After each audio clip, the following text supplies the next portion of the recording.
This is the Humanist Report with Mike Figueredo.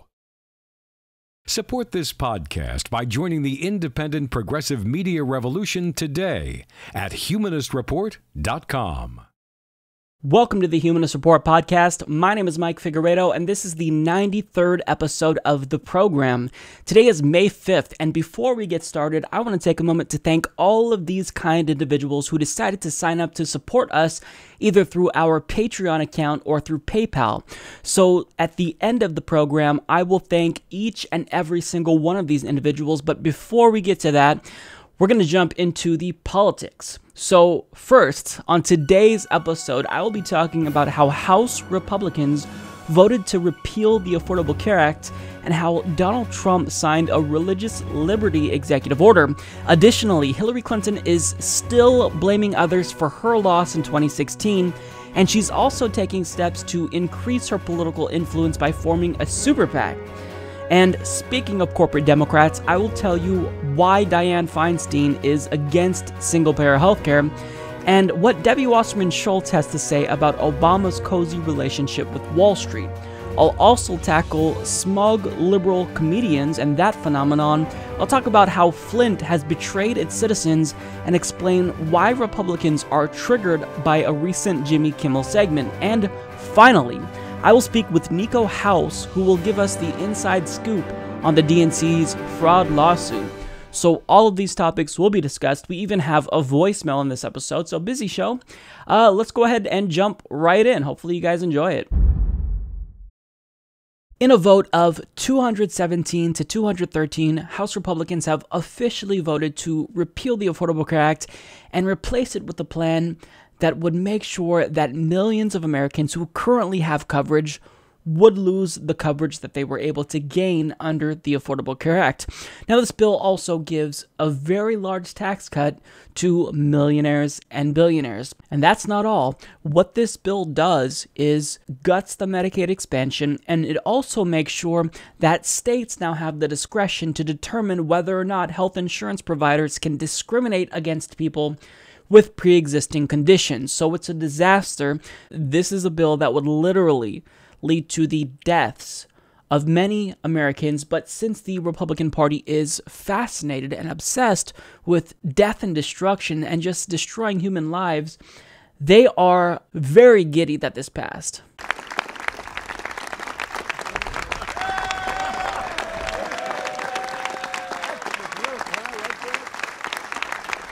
That's the group. Thank you. Thank you very much. This really is the group. What a great group of people. And they're not even doing it for the party. They're doing it for this country. It's been a catastrophe, and this is a great plan. I actually think it will get even better. And this is, make no mistake, this is a repeal and a replace of Obamacare. Make no mistake about it. Make no mistake. Tell you what. There is a lot of talent standing behind me, an unbelievable amount of talent. That I can tell you. I mean it. And, you know, coming from a different world and only being a politician for a short period of time, how am I doing? Am I doing okay? I'm president. Hey, I'm president. Can you believe it, right? So, you know, by the looks of it, they're obviously very happy that this passed, and to celebrate, they're throwing a beer bash. So, according to Vice journalist Alexandra Joff, cases upon cases of beer just rolled into the Capitol on a cart covered in a sheet, spotted Bud Light peeking out from the sheet. This is a political party that is celebrating because they just passed a bill that would literally lead to people dying. Their constituents would die because they would lose the health insurance coverage that they have, and they continuously claim that this would make insurance cheaper. If you have a pre-existing condition, you will now be screwed over because your Republican state legislature or governor can say, you know what, I'm going to allow my donors, the health insurance industry, to be able to charge you, if you have a pre-existing condition, an exorbitant price. Now, regardless if that means you can't afford your health care or not, I don't really care. All I know is the insurance industry is funding my election, so we've got to do what they want.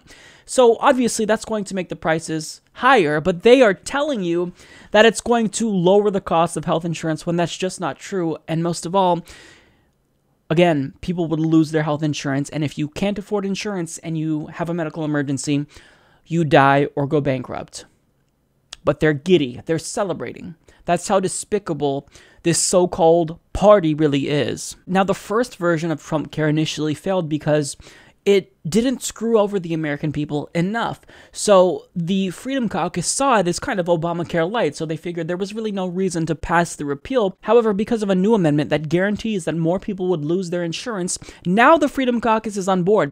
So the Huffington Post explains the First Amendment, which brought roughly 20 Freedom Caucus members who were voting no to yes, would allow states to opt out of Obamacare provisions, ensuring that people with pre-existing conditions are charged the same amount as healthy people, as well as the provisions mandating that insurers cover 10 essential health benefits, things like lab services, maternity care, and emergency room visits. Now, the Huffington Post also reports that the bill would block Medicaid funds to Planned Parenthood, which could strip birth control access and preventative health care from an estimated 390,000 low-income women. That's what they're celebrating. I mean, they could barely contain themselves. You saw how Trump was acting at the press conference. They're excited that people will be dying now, that low-income women will not be able to get health care through Planned Parenthood. They are a fascist party. That's what they are. Now, if that wasn't enough, this was a vote that was directly along party lines, which was one of their biggest complaints about how Obama and the Democrats passed the Affordable Care Act. I mean, they lambasted the bill because it lacked bipartisan support, but so does this bill, but they wanted to pass it anyway, and they're doing everything they can to push this bill through Congress before people find out just how bad it really is, because they've had no committee hearings about the bill, and also the Congressional Budget Office doesn't have an estimate of the amount of people this will impact. And furthermore, some Republicans admitted to voting for this bill without even reading it. So this is how they treat Americans. They get elected, and this is what they do. They gut healthcare. They strip you of your healthcare, and this will lead to people dying. They are the party of death. I know some people don't like it when I say that, but they're the party of death. Their policies facilitate death and destruction. They're fascist. The Republican Party is the party of death. And think about how disgusting this is. We were clutching onto our shitty Obamacare plan that was a step in the right direction, but certainly didn't go far enough. And we're fighting for this garbage right-wing healthcare plan with everything that we have. But the GOP comes along and says, you know what? You peasants can't even have that. I don't even want you to have a shitty right-wing Republican proposed plan that the Heritage Foundation endorsed in the 90s. I don't even want you to have that. You get less because you are peasants and our donors need more money. The insurance industry is not making enough profits. CEOs aren't able to buy as many yachts and mansions as they would like, so they want to raise their costs and profit off of people with pre-existing conditions again, and that's what we're going to help them do because they're just peasants. Their lives are meaningless. We don't care if they die. Democrats, you've got to do everything now to filibuster this. Democrats have got to fight. However, the problem is that Democrats, they were really giddy also when Republicans passed this, not because they supported the repeal of Obamacare, but they were giddy because they thought that this would facilitate a huge electoral victory for them in 2018. Now, the problem with that is Democrats have not proposed a real alternative because Nancy Pelosi was actually asked whether or not she would propose a single-payer healthcare system to kind of counter this, and she said it's not politically feasible right now. It's obvious that a lot of Americans are not too excited with this Republican bill. We've seen that in polling. But a lot of Americans still want to see changes to the healthcare system in America. Of course. Do you feel like the move for Democrats now is to make single-payer a plank in the 2018 platform? No. I don't. They're thinking they're going to win after Republicans did this when they're proposing no real alternative.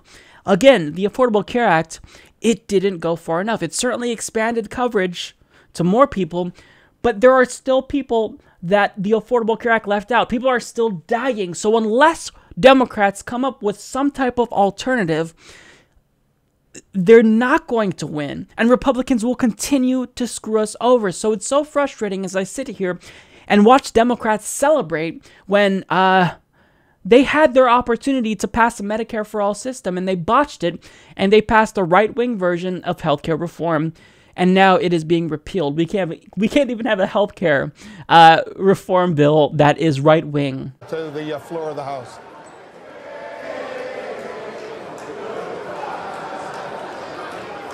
here's what you need to do now. Democrats aren't going to fight. I don't expect them to fight, but they damn well better filibuster this. However, I know that they're not going to propose an alternative, which is really how you win this debate. So the onus is on us. It's time for us to call our representatives, to show up at town halls and let them know how you feel, that we shouldn't be repealing the Affordable Care Act. We should be expanding the Affordable Care Act because it's not sufficient. We need to take that Medicare expansion and make it universal, make it apply to every single person so nobody dies or goes bankrupt because they don't have health insurance.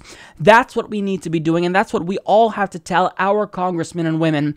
Now, my representative actually is against repealing the Affordable Care Act, and he has co-sponsored HR 676, so he's in favor of a Medicare for all system. So I feel as though I'm adequately represented. However, the next closest representative would be Greg Walden, who's in my state of Oregon, and he's a Republican that voted to repeal the Affordable Care Act. So I'm going to call him, and if you have a representative that's already on the right side of history, then call the closest representative to you, because this is how we're going to make things happen.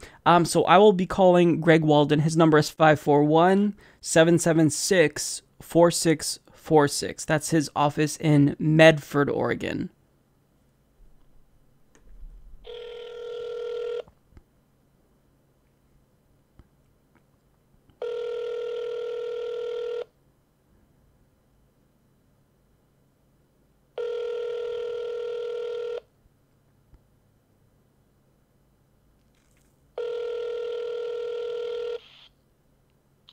Hi, this is Representative Greg Walden. You've reached my district office in Oregon. Either all of our lines are busy or you've called outside of our normal business hours. So if you'd like to leave a message or a comment for me about an issue currently before Congress, you can just press 1 now and leave that message. Now, if you're trying to reach some... Hi, this is Representative Greg Walden. Please leave your message for me right here. And please remember to include your name, mailing address, email address, and your phone number. Thank you very much for calling. Please leave your message after the tone. When done, hang up or press the pound key. Hey, Greg, I am a CEO for the health insurance industry, and I just wanted to call to personally thank you for your vote for the American Health Care Act today. You just voted to strip millions of Americans from their health insurance, and I just want to thank you because you're going to help me, a health insurance CEO, get that yacht I've been saving up for. So this will be great because people with pre-existing conditions, now I can discriminate against them again, raise their costs, and profit off of it very heavily, take some more bonuses. And I just want to thank you because we gave you a total of $500,000. And clearly, you know, that was an investment that certainly paid off because you have done the health insurance industry's bidding like no other. So best believe, buddy, in 2018, the health insurance industry is going to have your back. And hey, you know what? Americans are going to die because of this. They're going to die because of your vote. But you know what? Thanks for looking out for me, a health insurance CEO, because what matters is that I can afford 1 or 2 more private jets, that I can afford a mansion. And, you know, I just really thank you for looking out for my interests. And I want you to pass that message along to your Republican colleagues because you guys are you're doing a great job. I mean, I know your constituents are probably angry that you're representing your donors' interests. You're representing my interests over their interests. But you know what? You're doing the right thing at the end of the day. You might go to hell because of it, but you know what? As long as I make more money, we're going to continue to support your elections, Greg. So, hey, kudos to you, buddy. You are doing a great job for us here in the health insurance industry. And you know what? If Americans die, fuck them, right? Because they're peasants. They're not worth anything. Their lives don't actually matter. So thank you so much, Greg, for standing up for me, a health insurance CEO. You really are a great person. Thank you. I hope you can sleep easily at night knowing that you're making me richer. Congratulations, Greg.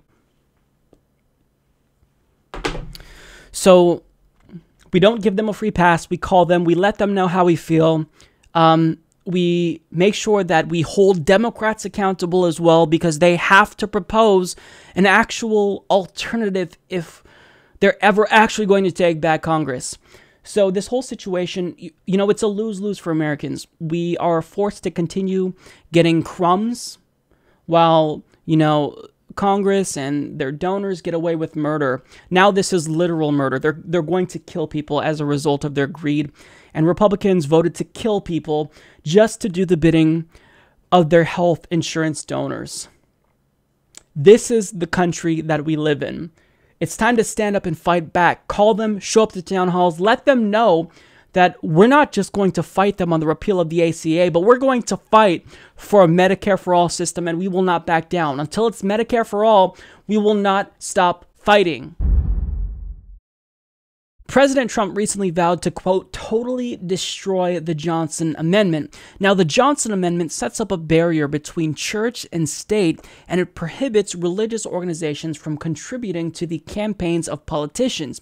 Now, this is important because we already have corporations buying off politicians and influencing elections, but if you get rid of the Johnson Amendment, this will lead to more corruption. But now, instead of just corporations being able to buy off politicians, religious figures can do it as well. Joel Osteen can purchase politicians and fund their campaigns, and then they can give him what he wants in the form of policy.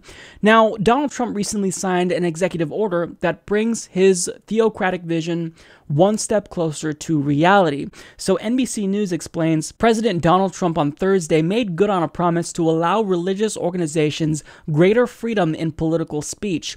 Trump promised during the campaign to dismantle the Johnson Amendment, which bans tax-exempt organizations like churches from political speech and activities. His executive order relaxes IRS enforcement of that ban. While the executive order signals a promise kept, fully repealing the Johnson Amendment would require congressional action. The executive order, called Promoting Free Speech and Religious Liberty, also gives regulatory relief to companies that object to an Obamacare mandate for contraception in healthcare. That builds on the 2014 Hobby Lobby Supreme Court case, which found that the Affordable Care Act mandate that certain corporations must provide female employees with no-cost access to contraception was a violation of the Religious Freedom and Restoration Act. Faith is deeply embedded into the history of our country, the spirit of our founding, and the soul of our nation, Trump said in the Rose Garden at a National Day of Prayer event with religious leaders and White House staff. We will not allow people of faith to be targeted, bullied, or silenced anymore. We are giving our churches their voices back, Trump said, while an earlier draft of the Religious Liberty Order reportedly would have let federal contractors discriminate against LGBT employees based on faith beliefs. Thursday's version did not include such provisions. So, with the removal of the anti-gay provision, this bill is ultimately less harmful. Now, the anti-gay provision that's referred to in this article was that Trump would allow business owners to discriminate against LGBT clientele. So if you are if you own a bakery and you don't want to bake a cake for a gay wedding, you have the right to refuse service. Now, that's discriminatory. It's unconstitutional. And thankfully, he did not include that in this executive order. But nonetheless, this is still harmful. However, the extent to how harmful this is difficult to determine because these are all things that are already in place. I mean, the Hobby Lobby decision of the Supreme Court from 2014, it's already precedent. It's law of the land.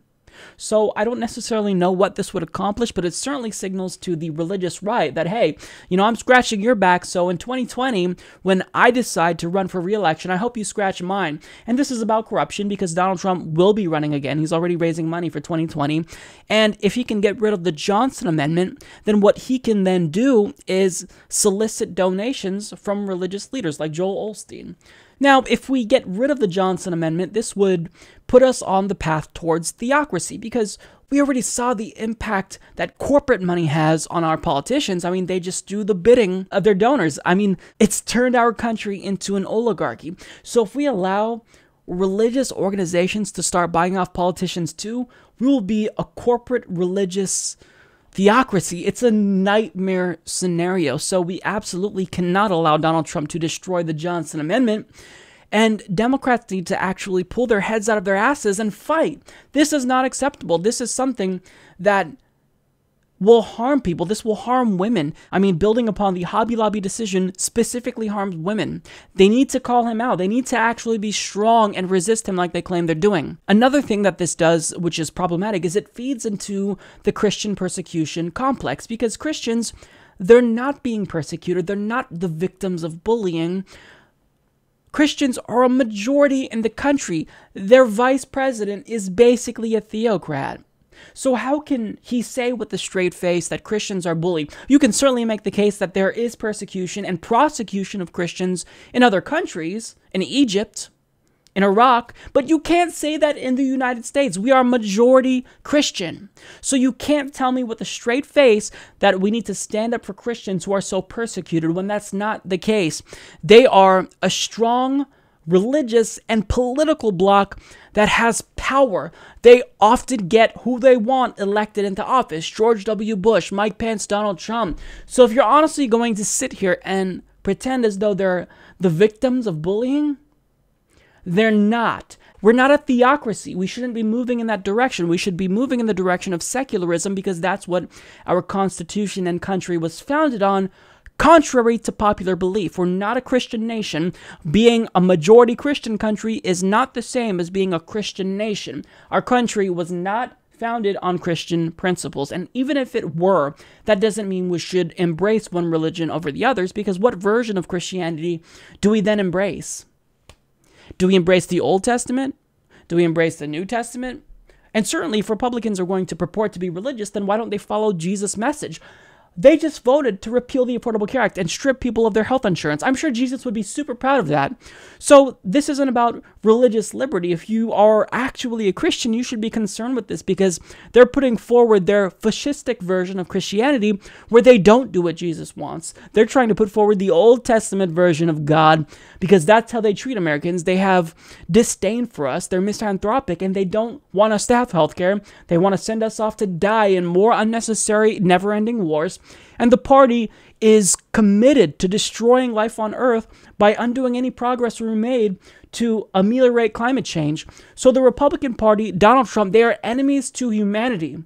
And by doing this, it's dangerous. So Democrats have got to fight. Now, again, I don't know the extent to which this is actually even meaningful. Mostly this is just a symbolic gesture because Donald Trump really isn't doing anything more and you only have so much power through executive orders. But if he really does destroy the Johnson Amendment, man, if you thought corporate corruption was bad, just wait until you get theocratic corruption.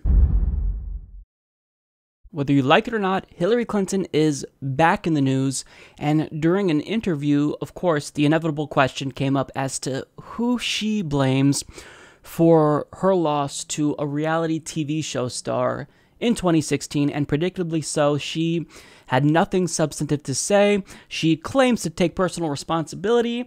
However, she immediately pivots to the plethora of reasons that she had no control over that cost her the election. So let's watch, and then we'll talk about it. It wasn't a perfect campaign. There is no such thing. But I was on the way to winning until the combination of Jim Comey's letter on October 28th and Russian WikiLeaks raised doubts in the minds of people who were inclined to vote for me but got scared off. And the evidence for that intervening event is, I think, compelling, persuasive, and so we overcame a lot in the campaign. We overcame an enormous barrage of negativity, of false equivalency, and so much else.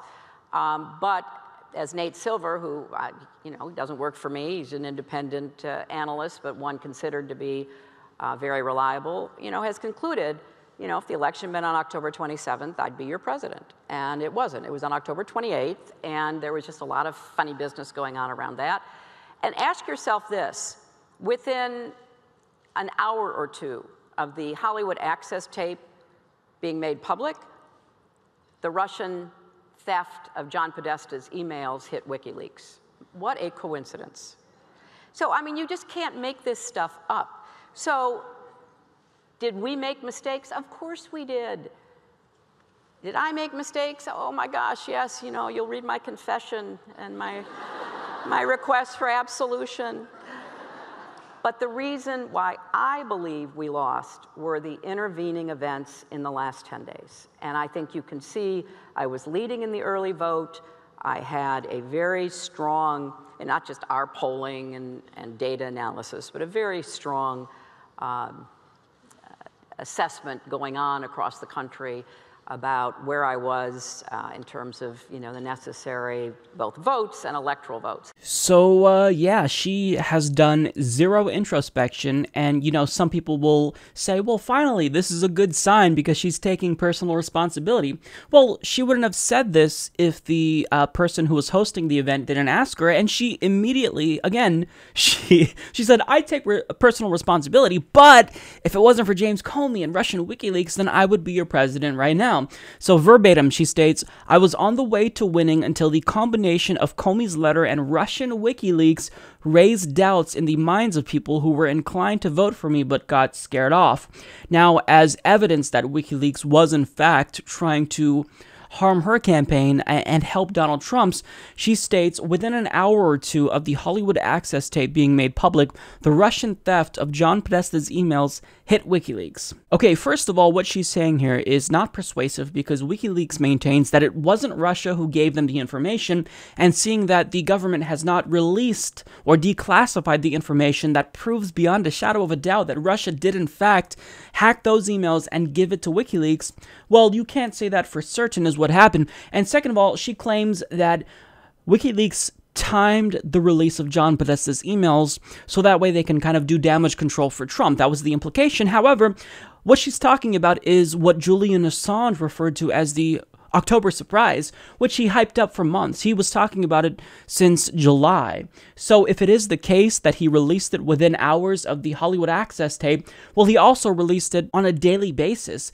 So to suggest that it was released as a means of damage control for the Access Hollywood tape, I think that's just a dubious claim.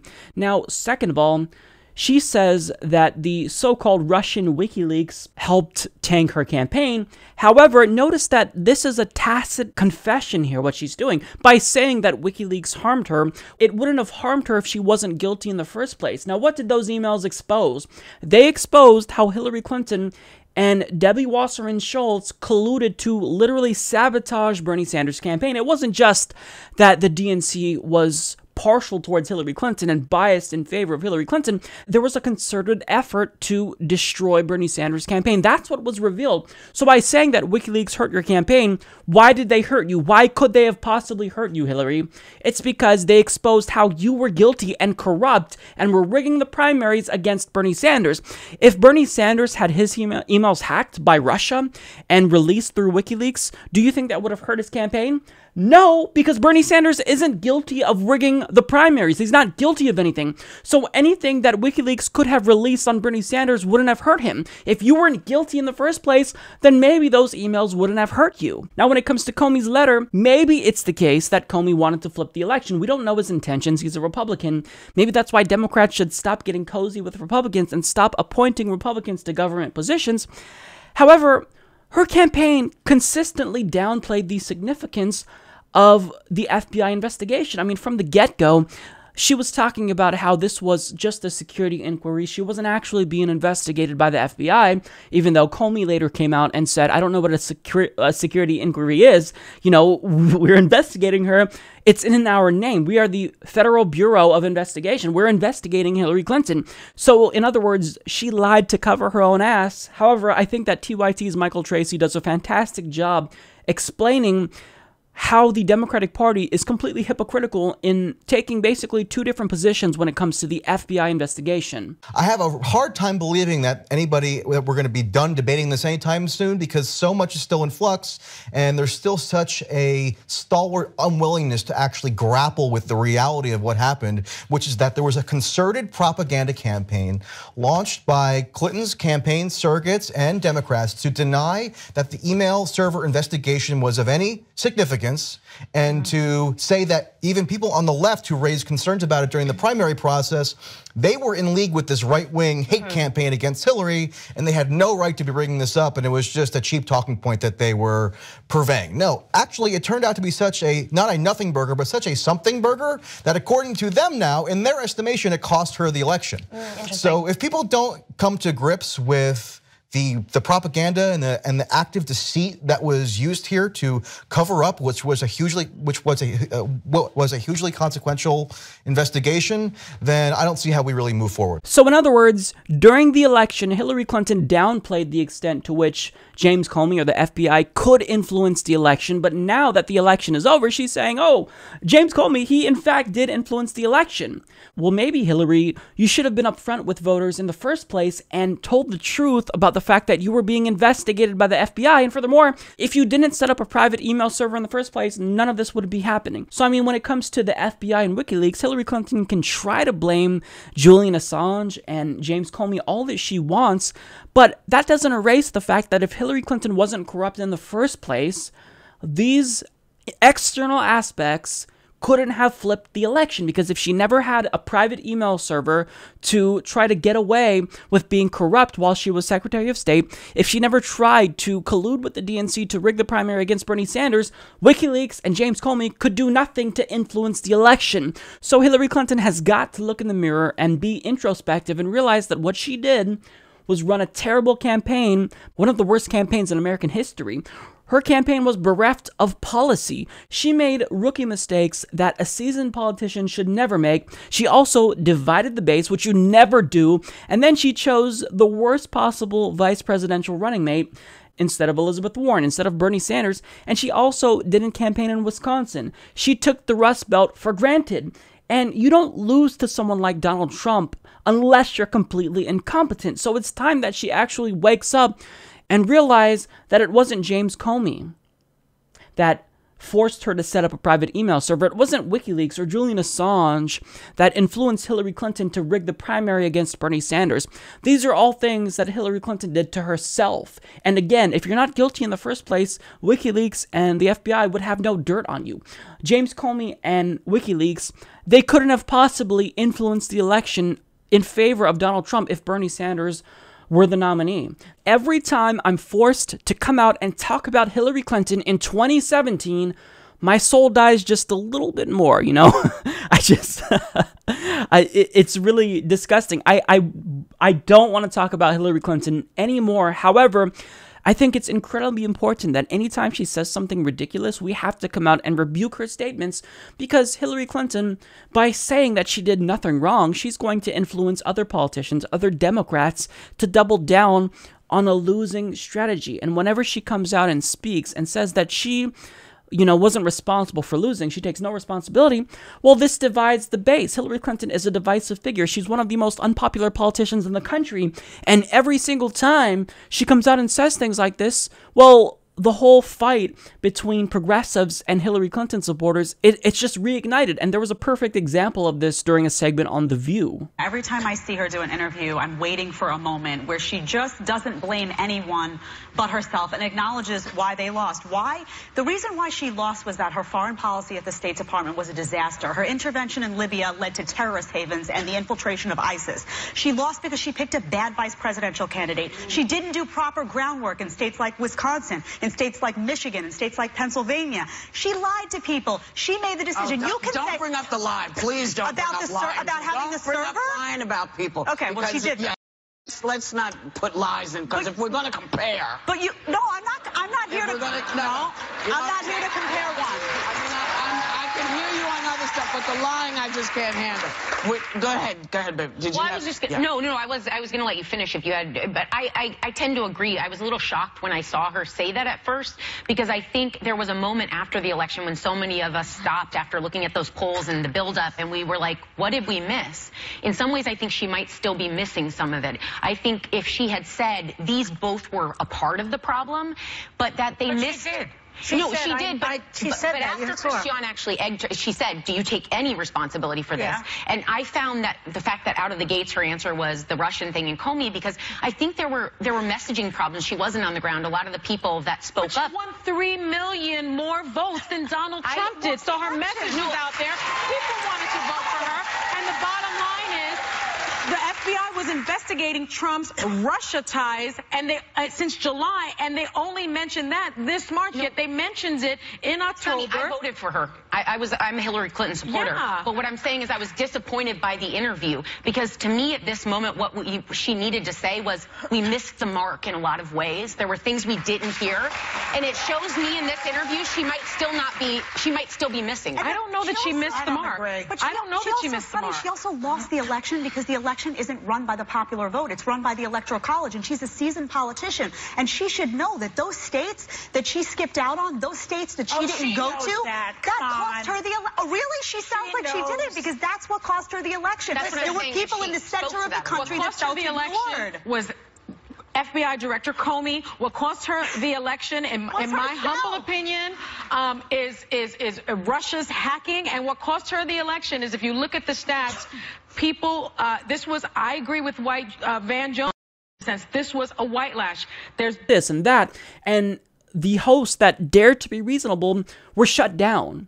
So this is a figure in politics that's incredibly divisive, and what she's doing is not just further dividing the base, she's also doing things that are harmful. She's saying things that are encouraging Donald Trump. So during the same forum, she claimed to be part of the resistance against Donald Trump, but she has not done a very good job at resisting Trump, because she actually was asked about his Syrian airstrikes during the same event, and the so-called member of the resistance, who wants to be the leader of the resistance, said that she approved of his airstrikes and thinks that he should take them further. And she also insinuated that Donald Trump probably shouldn't have alerted the Russians to the fact that he would be bombing a Syrian airfield, meaning Donald Trump would have killed Russian soldiers and sparked World War III. That's what Hillary Clinton is in favor of. So she wasn't just a terrible 2016 presidential candidate, she's just an unlikable politician. There's a reason why the base don't like her. There's a reason why voters think that Democrats are out of touch.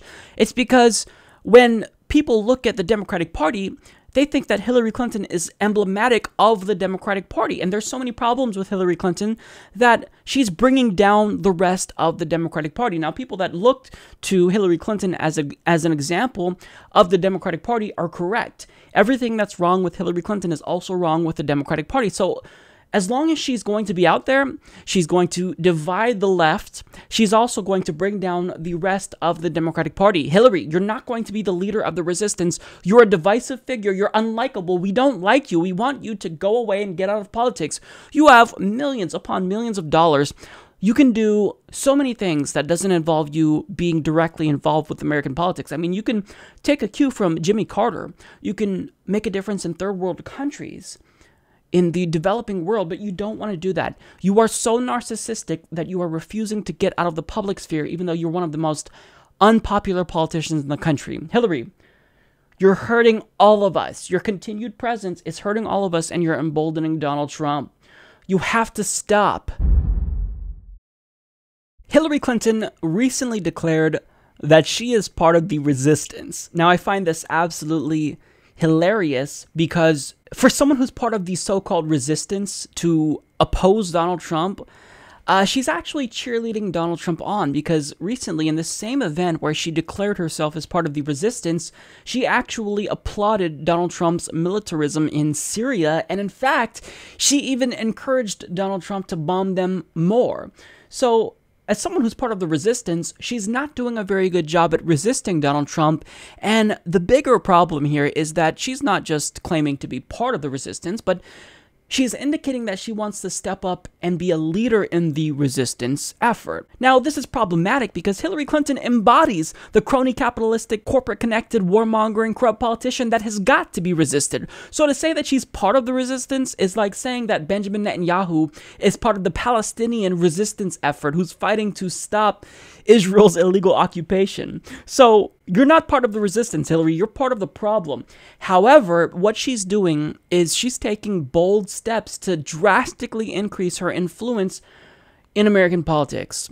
Not kidding. So Politico explains the former Secretary of State is building a new political group to fund organizations working on the resistance to President Donald Trump's agenda, spending recent weeks in Washington, New York City, meeting with donors and potential groups to invest in and recruiting individuals for the group's board of directors. Multiple people close to two-time White House hopeful and people familiar with the group's planning told Politico. She is looking to launch the group expected to be called Onward Together, a nod to her campaign slogan, Stronger Together, as soon as next week, they say. Clinton's spokesman declined to comment for this story. Clinton has been working with Dennis Chang, her campaign's finance director, who was previously the Clinton Foundation's chief development officer, to bring donors into the fold. So this is the Clinton Foundation 2.0.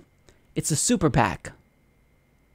And what Hillary Clinton is doing to resist Donald Trump is infuse elections with even more money.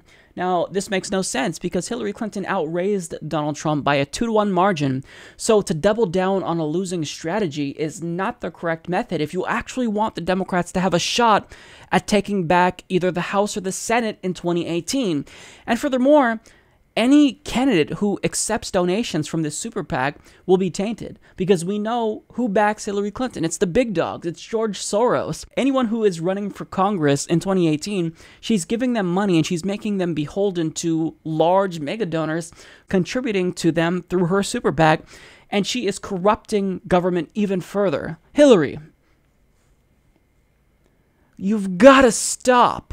You are hurting all of us by doing this, and she thinks she's helping. Well, actually, I don't even believe that she thinks she's helping. She's helping herself. She's raising her public image. She's one of the most disliked politicians in the country, and she just can't get enough of the spotlight. Now, there's more to this story. So the International Business Times adds that, according to Axios, the former First Lady will launch the PAC as a way of acting as a quiet catalyst for organizations she cares about. The aim is for it to eventually help 2018 congressional candidates, but with no intention of making it a vehicle to run for anything herself. So, by acting as a quiet catalyst, she will be infusing elections with dark money. Because it's a super PAC. That's what super PACs are all about. I mean, you have billionaires, millionaires, large multinational corporations donating money to these super PACs anonymously, and then those super PACs help out the politicians, and then in return, those politicians do the bidding of their donors. So she's making the Democratic Party more corrupt when they should be moving in the opposite direction. And what she's doing here, by creating this super PAC, is ensuring that 2018 will in fact be a bloodbath for Democrats. Now, after the Republican Party voted to repeal the Affordable Care Act, which will lead to people dying, it should be a bloodbath in the opposite direction. Republicans should lose. But what Hillary Clinton is doing is she's making sure that any chance the Republicans have, or the Democrats have, of taking back at least one of the houses so Republicans won't be able to push through anything they want. I mean, she's making it so that won't be the case. She's guaranteeing that Democrats will continue to be crippled. It's a fact that Hillary Clinton is one of the most unpopular politicians in the country, and every time she speaks, people dislike her more, and she sows even more divisiveness among the left.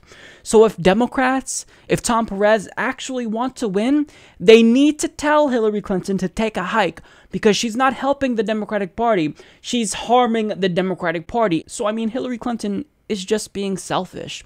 She's trying to boost her profile. She wants that power. She's thirsty for power. And, you know, she didn't become president, so she's finding other routes to, you know, elevate her public profile. This is about narcissism. This is about Hillary Clinton. She's not helping. She is hurting us all. So, Hillary, you're not part of the resistance. You're part of the oligarchy that must be resisted, because you are connected to Wall Street. You're a crony capitalist. You're a warmonger. You have donors that profit off of poverty and death and destruction. So to even think for a second that you could be part of the resistance effort, you're not. You are just as neoconservative as Donald Trump. And if anything, you're more neoconservative than Donald Trump.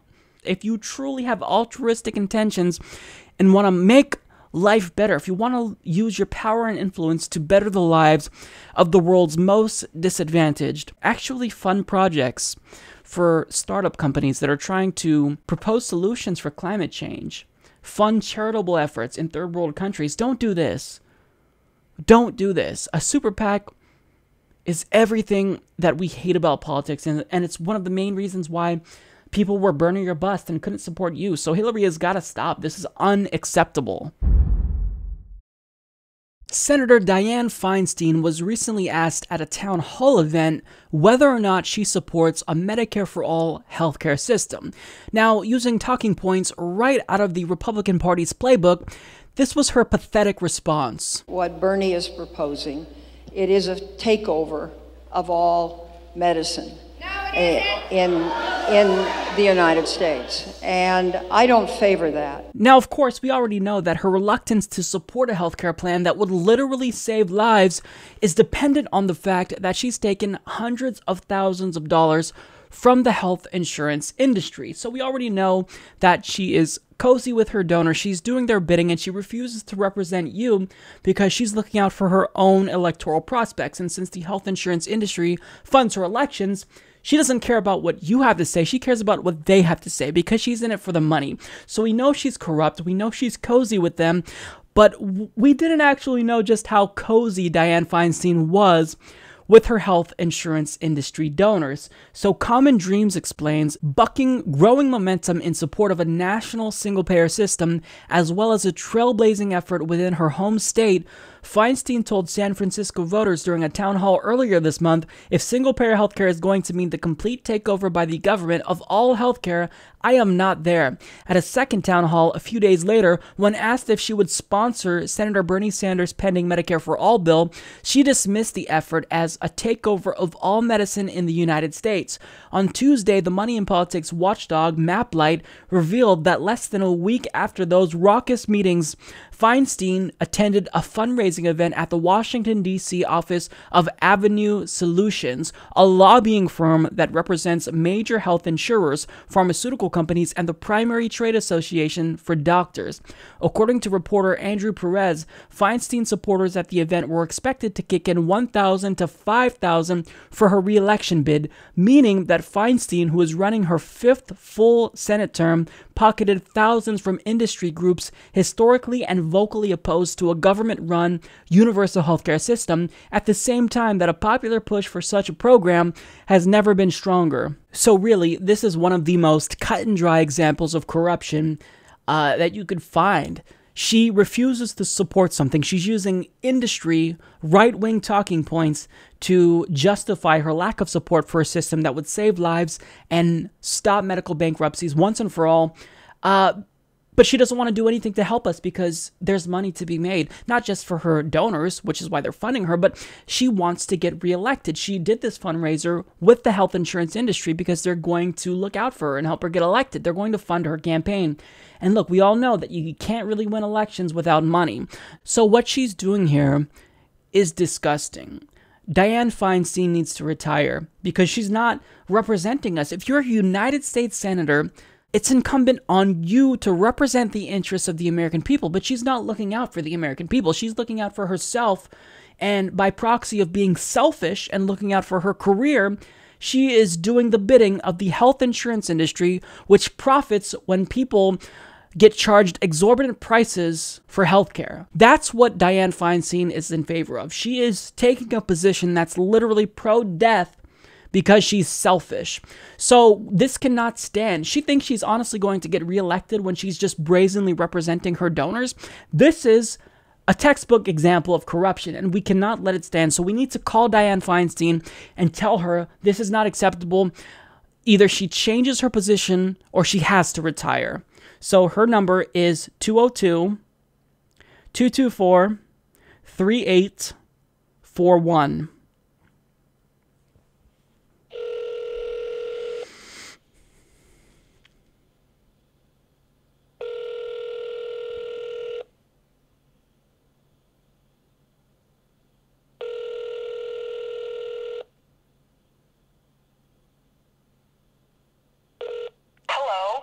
Senator Dianne Feinstein. Please call back during our regular office hours. That's between 8 a.m. and 7 p.m. Eastern Time, Monday through Friday. Or if you want to get through right now, please just call one of our California offices. We have offices in San Francisco, Los Angeles, Fresno, and San Diego. Do that instead. Thanks, and I hope to hear from you soon. Thanks for calling. Goodbye. Yeah, so she doesn't even give you the option to leave a message. So I'm going to look up her California office really quick and give her a call. So I'm going to call her San Diego office. That number is 619-231-9712.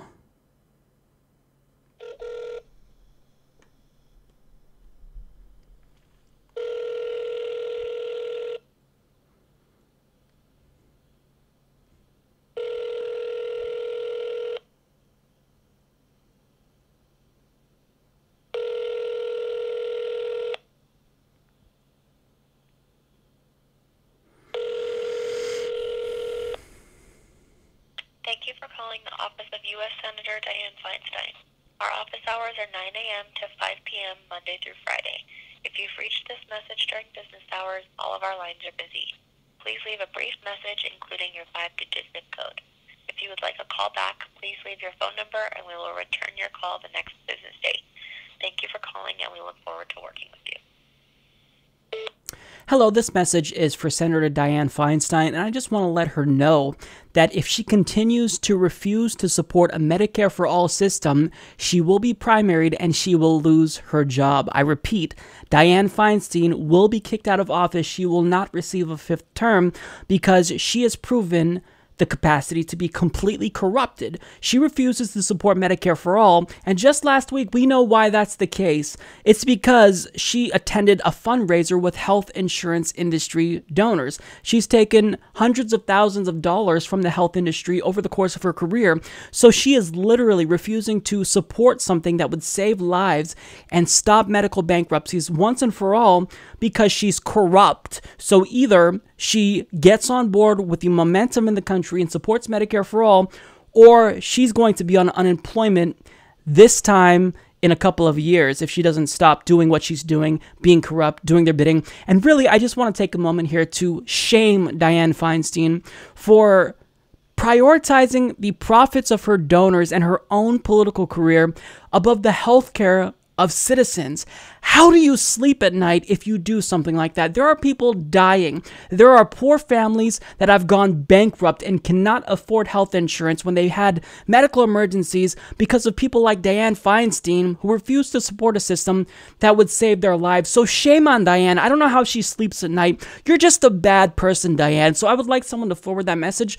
Dianne Feinstein is a bad person. She's greedy. She's corrupt. And if she does not get on board, she will be forced into retirement because we're done dying and going bankrupt because of corporatist Democrats who are corrupt like Dianne Feinstein, who don't want to support a system that would save lives. So that's all I got to say. Support it or retire. Each time I make one of these calls, I honestly get more pissed because and I make more like moral judgments and call them bad people because I'm just getting sick of it. You know, all this work, it's not going to be for nothing. I'm not going to make a call every week or every day and just let it fall on deaf ears. I'm done. The American people are done. We're standing up. We're going to town halls. We're calling and we are demanding once and for all that you represent us or get out of office. So that's all I have to say about this. Please. We have to start urging these corporate Democrats to do the bidding of voters as opposed to donors. Otherwise, Republicans will remain in power because unless Democrats put forward an actual alternative, they're never going to win. And that's bad for all of us. It's bad for every single one of us in the country. So join the movement, join the real resistance, and actually fight corporatism. Are you concerned with political corruption? Do you despise the way how politicians like Barack Obama do the bidding of Wall Street and then get immediately rewarded with $400,000 speaking deals as soon as he leaves office? Well, if so, Debbie Wasserman Schultz has a message for you. Mind your own business. Hillary Clinton, as you know, spoke today. She, as we all are aware, was slammed during the campaign for taking millions of dollars from Wall Street for paid speeches, right? People saw it as hypocritical. People saw it as unfair for someone who said they were going to stand up to the banks. Now, President Obama, though, is being criticized by some of your fellow Democrats for his decision to take $400,000 for a single speech to Wall Street. Here is what some Democrats are saying. It's not a good idea. And, you know, I'm sorry that President Obama made that choice. I just think it is distasteful. Well, I was troubled by that. One of the things I talk about in the book is the influence of money. I describe it as a snake that slithers through Washington, and that it shows up in so many different ways here in Washington. Are they right? I mean, of all people to question whether or not they question their commitment to getting money out of politics, to really making sure that we restored integrity to the political finance process. But he's talking specifically about banks, right? Look, it is none of anyone's business what someone who is a member of the private sector decides to accept in terms of compensation. With all due respect to anyone who chooses to comment publicly on what Barack Obama, Hillary Clinton, or anyone earns as a member of the private sector, it's just like MYOB. It's none of your business. So you think even though, look, the banks are bigger than they were, none of that matters to you at this point? I trust. No bank CEOs went to jail, anything. I mean, those are some of the things one would presume Senator Sanders and Warren are upset about. No. I agree. I think that there was a lot more that needed to happen to not only crack down on the big banks, but for there to be consequences for their actions. But as far as the compensation that a private citizen takes for a speech that they give, that's not my concern, nor any of our business. I look more at the public record of someone like Barack Obama and Hillary Clinton, and their public record is pristine. They both fought back against the big banks and their practices, and I have every confidence in the service that they both provided. Out of all the politicians in the country, Debbie Wasserman Schultz, she is one of the few that continuously is just shameless. So, I mean, I don't even know what to say about that. Let's go back to her quote. So she says, "It is none of anyone's business what someone from the private sector chooses to accept in terms of compensation." And then she goes on to say, quote, "Like MYOB, it's none of your business." Debbie, that is the dumbest thing I've ever heard. Okay, yes, it is the case that Obama is technically a private citizen. However, if I'm remembering correctly, I think it was Barack Obama who was just the president of the United States. So it's a little bit odd that as soon as he gets out of office, after being soft on Wall Street, after not jailing the crooks that crashed the economy in 2008, that they are rewarding him with this multi-$100,000 speaking deal. Doesn't it look a little bit like corruption? Doesn't it look like they're rewarding him for doing their bidding while he was in office? Don't you think that that's important? Because it demonstrates a broader issue in the country about corruption, about how politicians serve their donors and then they get rewarded immediately when they leave office. I mean, don't you think that this is something that you should also be concerned about because it reflects poorly on everyone in the Democratic Party? I mean, at a time when a majority of Americans think the Democratic Party is out of touch because of things like this, Debbie is saying, you know what, mind your own business. And it's not that big of a deal, guys. I want to do this too. I hope that Wall Street gives me $400,000 too. So mind your own business. No, Debbie, it actually is our business, and you should want it to be our business. You should be grateful that there's anyone even concerned with the affairs of the Democratic Party after what you did and after they have behaved over the course of the last 8 years. You guys betrayed us. You sold us a lemon, and then when we don't come back to support you in the next election, you blame us for your loss. That's not the way this works. If you actually want to represent Democratic Party constituents and progressives and independent leftists, then you actually need to represent us. But what Obama did was he showed who the party really is looking out for. Is Obama going on any speaking tour to help out the poor? Is he fighting for a Medicare for All system after he gave us a shitty Republican light healthcare plan? Is he going to third world countries and trying to cure hunger and famine? No, he's going straight to Wall Street, who he served very well during the course of his campaign. And people are going to say, Mike, he put in place Dodd-Frank. He signed that into law. That cracked down on Wall Street. Dodd-Frank gave the government a little bit more power to try to rein in Wall Street, but the main things that led to the economic crash in 2008 have not been corrected. The problem is still there. And Obama did that. He did milquetoast reform so he can brag about it and say, look, I cracked down on Wall Street. Meanwhile, how many executives from big banks did he jail? How many CEOs are sitting and rotting in a cell right now? 0. And that's what should have happened. He didn't break up too big to fail banks. And, you know, it's funny because Debbie says here that you shouldn't look at what they're doing now. You need to look to their record. And the record of Hillary Clinton and Barack Obama, it's pristine. Their record is pristine, Debbie. Here's what I would call a pristine record. If Obama got in office and he signed a reinstatement of Glass-Steagall, that would be great. If he actually broke up the big banks, if he jailed the crooks that crashed the economy, that would be a pristine record. You want to know what would be a pristine record for Hillary Clinton? Let's talk about her record. She took $700,000, more than $700,000 from Wall Street, and she refused to release the transcripts. And then when we actually found out what she was saying, she was basically talking about how she has a public and a private position, so she'll tell voters one thing and do another thing. You call that a pristine record, Debbie? Well, to you, I mean, to Debbie, in her world, she's living in, you know, bizarro world, because to Debbie, you know, the primary was never rigged. She was forced to step down for whatever reason. Debbie, nobody wants to hear from you. After what you did, which we'll never forget, by the way, you should be in a cave right now. You should be so embarrassed with yourself. Your career should be over. But you're still out here denouncing people's legitimate concerns about political corruption when you want that party to get in office. Well, look, if the party wants to get elected again and ever get back into power, you need to stop doing things like this. So you should come out with Elizabeth Warren, with Bernie Sanders, and condemn what Barack Obama is doing. So if you're a millennial like me, there's a very good chance that you look up to liberal comedians, not just for the comedic value that they provide, but also for their political commentary, for the information that they provide to us about politics. However, as of late, the political comedians that we have in this country, they're not really speaking truth to power so much as they're carrying water for power. And once they began to realize that their millennial viewers don't really like Hillary Clinton, they started to scold us into submission, or certainly try to scold us into submission. So when us peasants decided to stop accepting the crumbs fed to us by the Democratic Party, well, now it's the case that these liberal comedians are doing everything in their power to get us to fall in line. Case in point. To the Bernie or bust people, you're being ridiculous. You did a great job.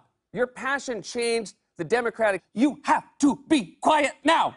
What do these Bernie or bust motherfuckers want? For months now, if you're a progressive, people who you once respected, people who you once looked up to, are talking down to you and wagging their finger at you, which is a phenomenon that I like to call rich-splaining. It's where a rich person talks down to you and thinks that they're better than you in the smug, rude way because you're not doing what they want you to do. You're not voting the way that they want you to vote. Now, we have a new round of rich-splaining that I want to talk about. So first of all, Trevor Noah of The Daily Show doesn't like that we're opposed to Obama taking $400,000 from Wall Street as a reward for his service to them while he was president. Now, on The Daily Show, Trevor Noah argued that people are saying Obama shouldn't accept the money for his speech, so the first black president must also be the first one not to take money afterwards.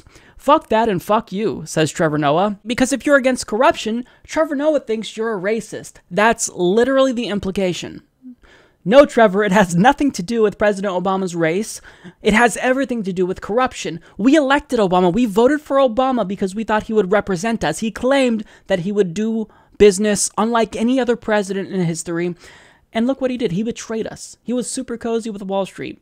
So how is it that we're supposed to just let him get rewarded after he betrayed us and not speak out? That's what you're in favor of, right, Noah? It's unacceptable. Now, what's interesting to me is that Trevor Noah was so proud of this that the official Daily Show account on Twitter literally created a GIF that they wanted to share to the world to just double down on this idiotic claim. But if that wasn't enough for you, Bill Maher went on CNN and he wanted to tell us how ashamed he is of us for thinking that Hillary Clinton was the lesser of two evils. Those people who said, well, she was the lesser of two evils and a pox on both their houses. Now we have 100 days of empirical evidence of what a Trump presidency looks like. They should be ashamed of themselves. And for the future, we should note this, that you were wrong about Hillary just being the lesser of two evils. Hey, Bill, I'm not sure if you know this, but Hillary Clinton was, in fact, the lesser of two evils. And this wasn't just any ordinary case of the lesser of two evils. The two options that we were presented with were so evil that if you voted for one of them, you would most definitely get screwed over. They're both militaristic. You really don't have a choice. It's the illusion of choice. So yes, Hillary Clinton was in fact the lesser of two evils, and to deny that is to deny reality if you actually claim to be a progressive, because what did she do recently?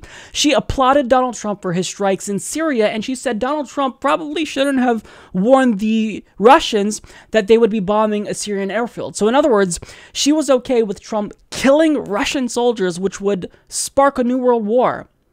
You don't think that is the lesser of two evils? You don't think that's evil at all, Bill? Just because Donald Trump is a terrible president does not mean that Hillary Clinton is good. And that's what these liberal elites need to realize.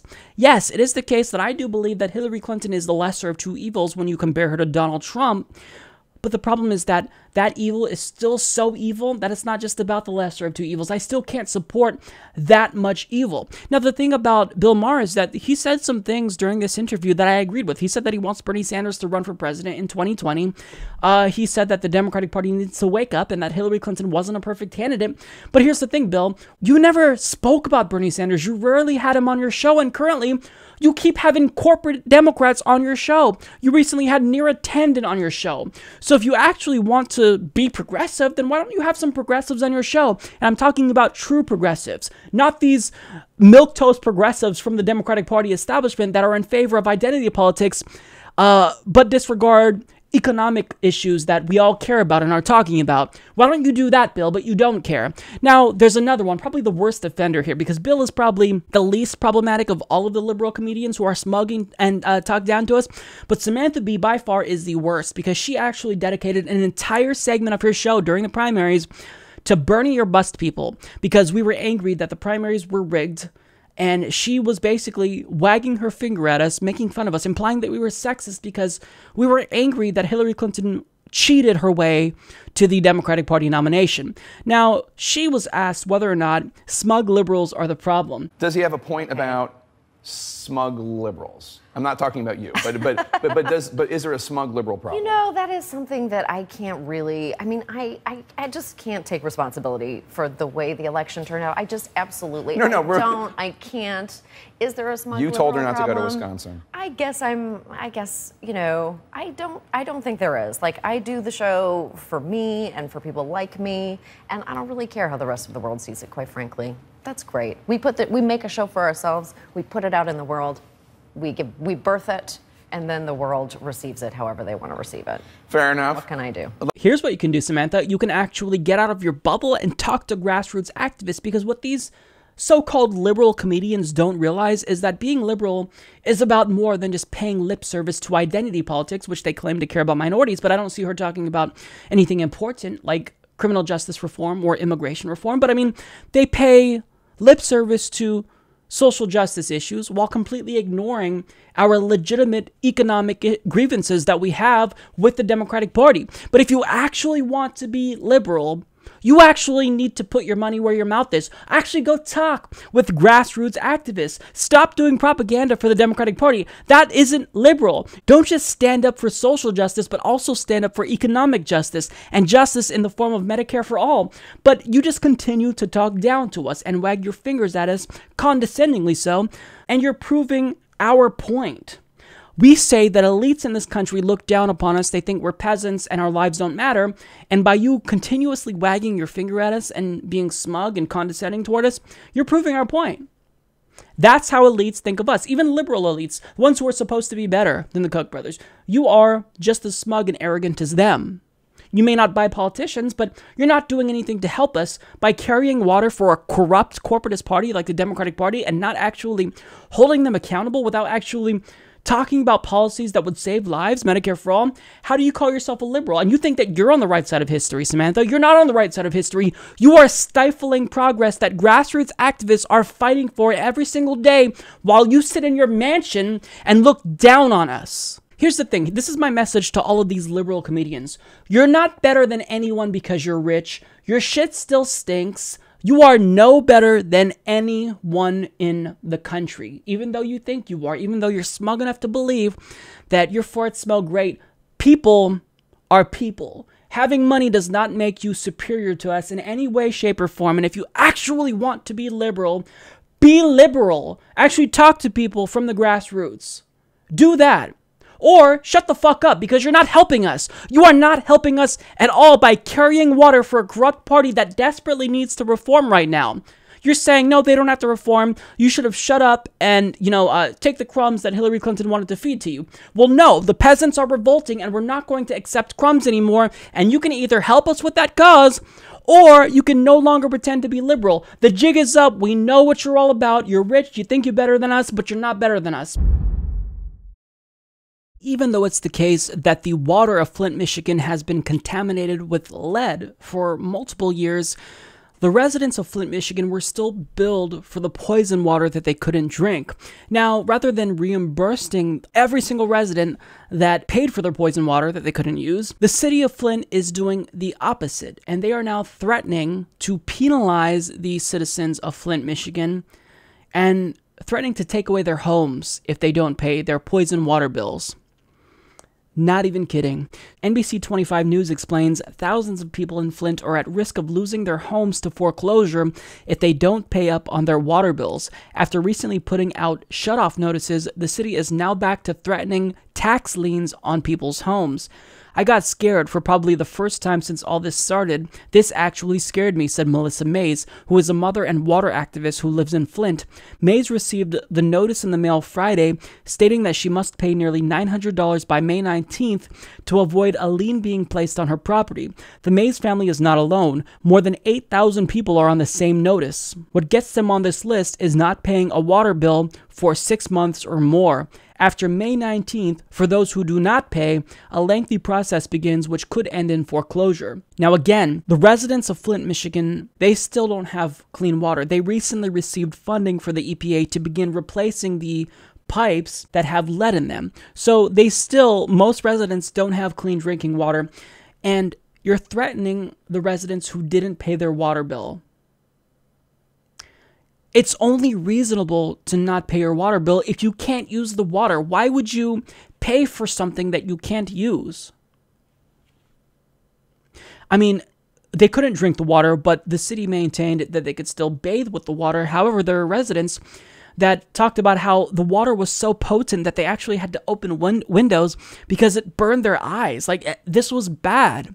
This was not water that is safe to human beings, so they didn't pay it in a move that was rational. I wouldn't pay it as well. It's the principle. You don't pay for something that you can't use. But yet, the city is now punishing them, saying if you didn't pay for your poison water, you're going to lose your house. You're going to become homeless. We're going to foreclose on you. Now, the city is doing this for a very specific reason. City leaders say they are in a bind and they need the cash. We have to have revenue coming in, so we can't give people revenue.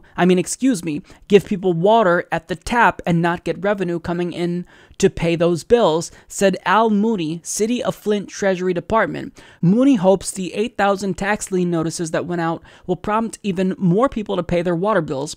If all of those were paid up, that would bring nearly $6 million for the city. So, in other words, the city's in a bind. They need money because the government of Flint is completely criminally incompetent, and they are trying to get that money from the citizens whose water they poisoned. This is despicable. I mean, for one, I don't know why the governor of Flint is not in jail right now. It's unbelievable.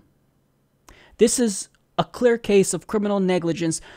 Again, they did not have water for years. They still don't have water. Most residents in Flint, Michigan still do not have clean drinking water. And you expect them to pay their water bills and pay back water bills. I mean, this is one of the most unreasonable things I've ever heard. This is not just. This is unacceptable. You can't threaten the residents who have been suffering. But, the city of Flint wants them to suffer even more because of their health. Things have got to change in this country. There should be national outrage about this. But honestly, what has the mainstream media said about this?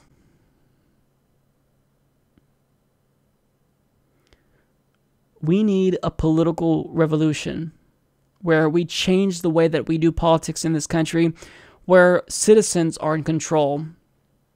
Not these greedy elites who continue to rip us off and profit off of our lack of access to clean water, our lack of access to health care. It's just sick.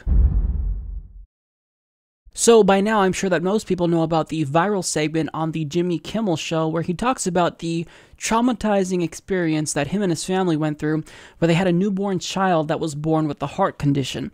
Now, throughout the course of this segment, he was crying, and he talked about how nobody should ever have to go through this and also have to simultaneously worry about whether or not they have health care. Just everyone who has a sick baby should be able to get that baby taken care of.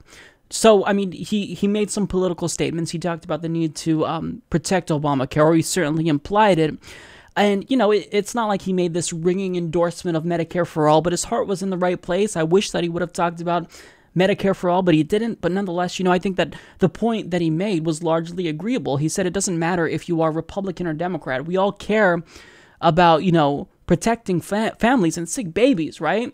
So what he said was perfectly reasonable, but nonetheless, there were still some Republicans who were triggered by what he said and decided to come out and attack him, revealing that they are in fact the party of death, and they're just misanthropic. I mean, call it what it is. The Republican Party, they hate human beings. They're committed to destroying life on the planet, and if anyone comes out and says otherwise, who talks about protecting human life, well, then they got a problem with that. They get triggered by that. So, according to CNN, White House Budget Director Mick Mulvaney called Kimmel's clip Wednesday very emotional before sharing his own story about his 17-year-old triplets being born with health issues.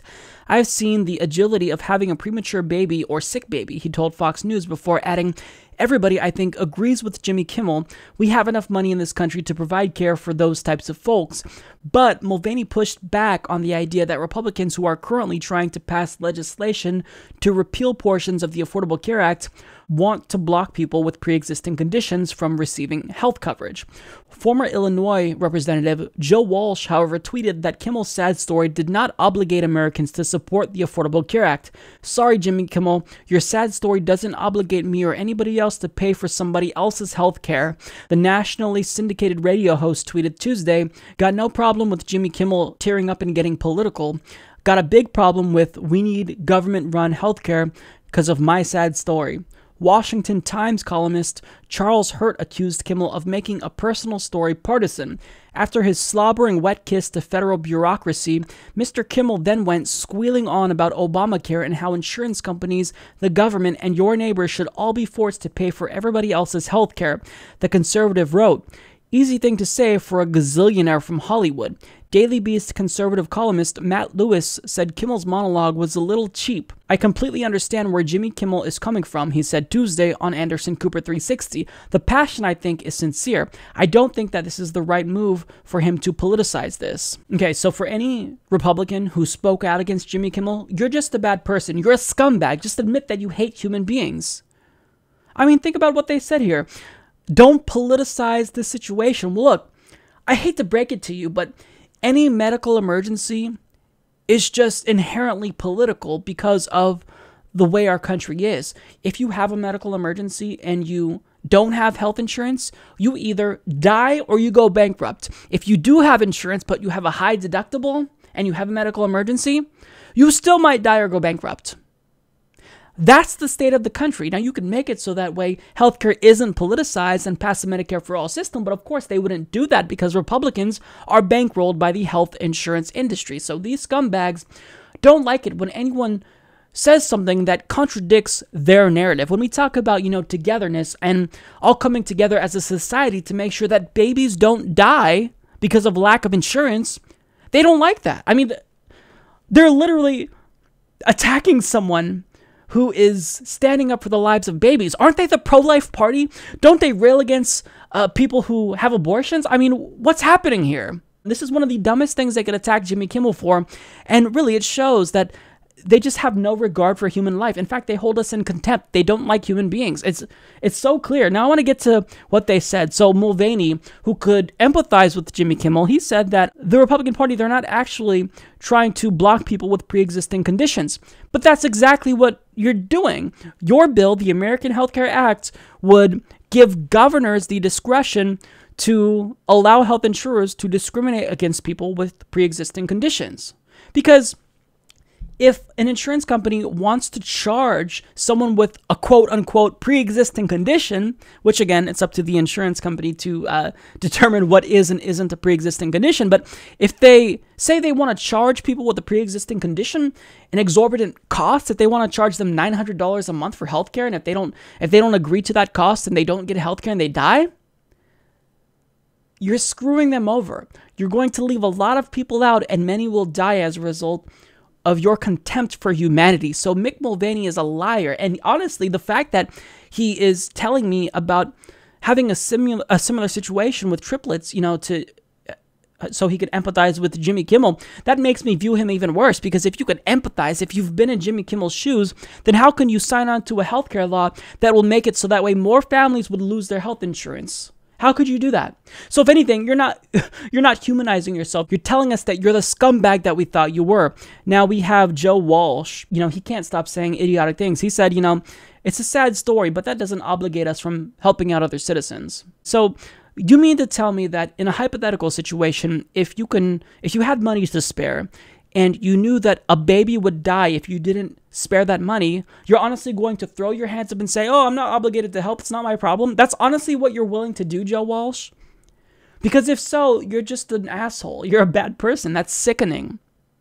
See, this is the difference between liberals and conservatives. So when it comes to liberals, they've kind of always stood by this philosophy up until recently of we're in this together. But conservatives always believed in yo-yo. You're on your own. So if you get sick, if you need help, we don't come together as a society to help each other out. We just let you die. What's the point of even having a country? I mean, when we pay taxes, we are giving the government money for certain services. We expect them to give us paved roads to drive on. We expect the military to defend us from external threats, and we certainly expect them to protect us if we need healthcare. But Republicans are saying, no, you know what, it's not my problem. Jimmy Kimmel, he's just politicizing this. He's an opportunist. No, you're being opportunistic. What Jimmy Kimmel is saying is something that any reasonable person on the left or the right should believe. And if you don't, you're just a bad person. You're misanthropic. Just admit it. I mean, it's already bad enough that the Republican Party is doing everything they can to undo what little progress we've made when it comes to climate change, but they're doing more to strip citizens of their health care. I mean, we couldn't even keep a right-wing healthcare policy. They decided to vote to repeal that and take that away from us as well. So they just don't want us to have anything. We're supposed to suffer. The rich are supposed to get richer, and we're supposed to get poorer. Well, good luck trying to sell that to your constituents, because it's not going to work. People are waking up. And by and large, America is a progressive country. When you poll them, when you look at the issues, we're progressives. So continue to do this, Republicans. You're going to get your way now, but in the end, you will not win. This week, I received a voice message from one of my viewers named Dylan Jones, who has a question about the 2020 election. Hey, Mike. First off, I absolutely love your show, and congratulations on the 100,000 subs. If anyone's deserved it, it's you, man. I know it's still a bit too early to really talk about this, but who do you personally see as the best candidate to run in 2020, assuming Bernie decides not to run? I know Elizabeth Warren is showing all the signs pointing to her wanting to run, and everyone seems very excited and very convinced that she would win, but it actually worries me more than excites me, I feel like her decision to hold her head down during the primary is only going to bite her in the ass later on, and it only provides Trump with ammo to attack her with. And we all know that if Trump is good at two things, it's manipulating people and finding effective ways to attack people that stick. For me personally, I think Tulsi Gabbard is the perfect option. I know she's not showing any signs that she wants to run, but, her progressive record on top of the fact that she has military experience could prove to be the most useful asset that we could ever look for in a Democratic candidate, because her military experience offers to bring over more right-wing and centrist voters. But I just wanted to get your thoughts on it, man. Again, congratulations on the 100,000 subs, and keep up the awesome work. Thanks for listening, man. Well, first and foremost, thank you so much for the kind words, and thank you for sending me the voicemail. If anyone else would like to send me a voice message, you can do so at humanistreport.com on the front page.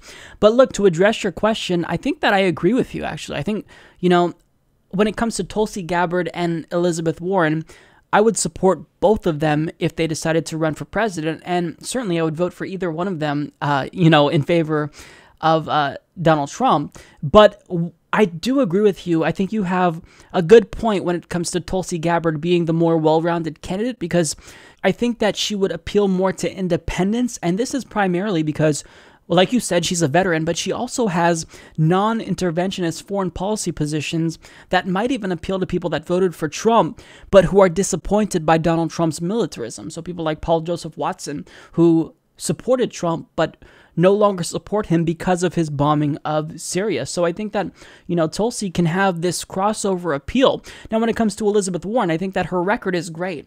She created the Consumer Financial Protection Bureau, and she's in favor of policies like Medicare for All, things that the American people, by and large, support. So I think that Elizabeth Warren is a strong candidate, but with that being said, we can't deny the fact that Elizabeth Warren has baggage. I mean, she decided to make a move that was just not okay. She made a political miscalculation during the 2016 primaries and chose to endorse Hillary Clinton over Bernie Sanders when she agrees with Bernie Sanders on the issue. So it showed that, she certainly is, she's not as principled as Bernie Sanders, and she's not willing to fight when we really need her to fight. So I would support Elizabeth Warren because I do think she has a good voting record. I do think that she, by and large, cares about us, but she needs to stop being so calculative. Like, stop thinking about the political repercussions. Stop thinking about your career and just do things that we want you to do. Stand up for us. Speak out against the violence against these Standing Rock protesters. I mean, she didn't do that until Obama condemned it. So it's just, she's always too little too late to a lot of issues. And, that's part of the reason why I would support Tulsi Gabbard over her. Now, that's not to say that Tulsi Gabbard is perfect. I do disagree with her on certain issues, but I think that overall, she is someone who, she's willing to speak her mind and not think about the political consequences. I mean, she literally resigned from the DNC to uphold their neutrality charter so she could endorse Bernie Sanders. She went to Syria and spoke with Assad so she can figure out what the hell is actually going on there. And there were political ramifications for it. The party's calling for her head. But she did it anyway because she knew that there was something that the mainstream media wasn't telling us about the situation in Syria. So yeah, I think that you're absolutely right, Dylan.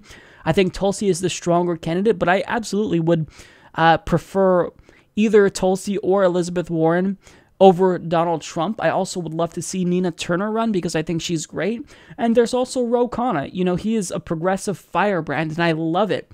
So there's a lot of great progressives. There's also going to be a lot of corporatists, and what you're going to see in 2020 certainly is a rehash of the 2016 elections. You're going to see an establishment candidate, maybe Andrew Cuomo, run against a progressive like either Elizabeth Warren or Tulsi Gabbard.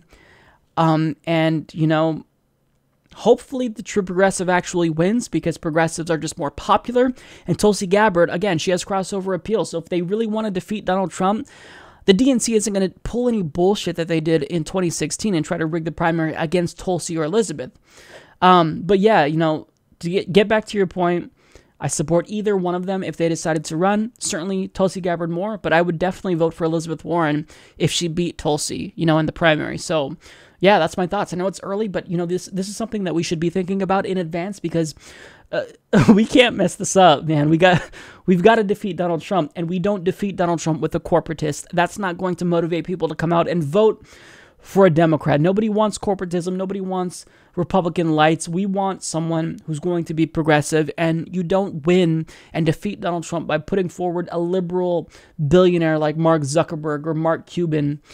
You do that by putting forward a true progressive. Hey everyone, so I am here with Nico House. He is an individual that worked for Bernie Sanders and he was one of the first people to kind of blow the lid off of the DNC's internal sabotage of Bernie Sanders' campaign. But also, he's a really important resource right now because Nico has been assisting the attorneys involved in the DNC fraud lawsuit for months. So he was there for the entire 5-hour hearing, and he's here to give us the scoop. So Nico, thank you so much for joining us.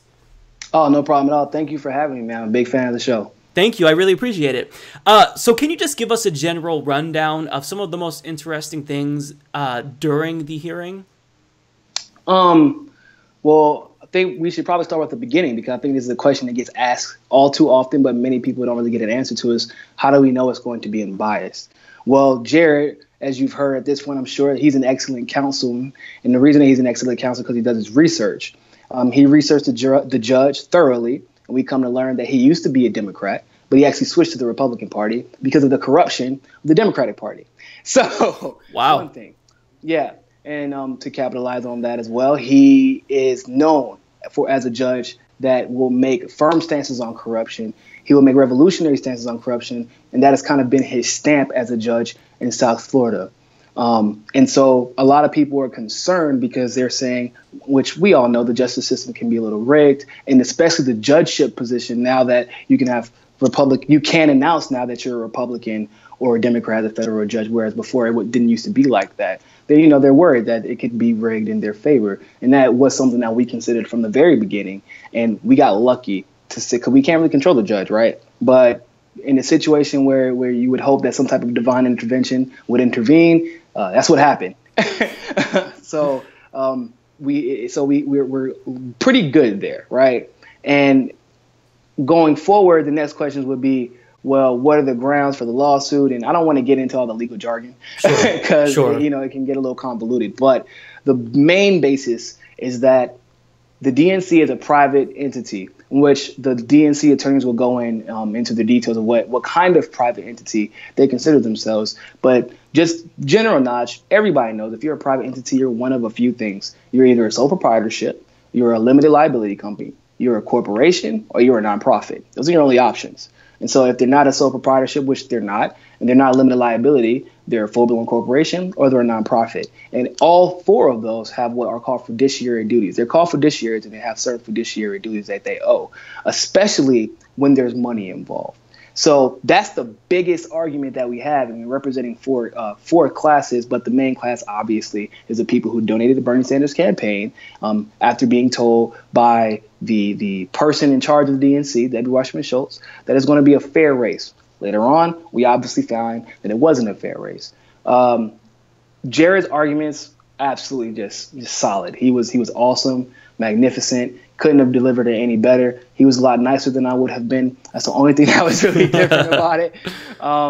And we talked about something that we're going to introduce in the case coming if the motion is denied and we get to proceed with the case. But then probably the most interesting arguments came from the other side of that fence, which was on the defense side, which a lot of people have been talking about. And I don't want to harp too much on they can go behind the room and smoke cigars and choose the candidate that way and nobody can say anything about it. Because, to be quite frank, we obviously know this. Yeah, the DNC attorney is saying that, and I, from a legal standpoint and objective standpoint, am just going to believe that he's saying it because he needs a defense. He has to give one, right? Not saying that it's right for him to say that. He needs a defense, though. But we can't pretend that we didn't know that that's pretty much how they run things. Is they go through their back channels, have cut backroom deals, and they make their decisions based off of what they want and what's better for the establishment wing of the party. And that's how we ended up with the Donald Trump as president. We don't need someone to break it down like that. And this probably shouldn't have been what pissed people off.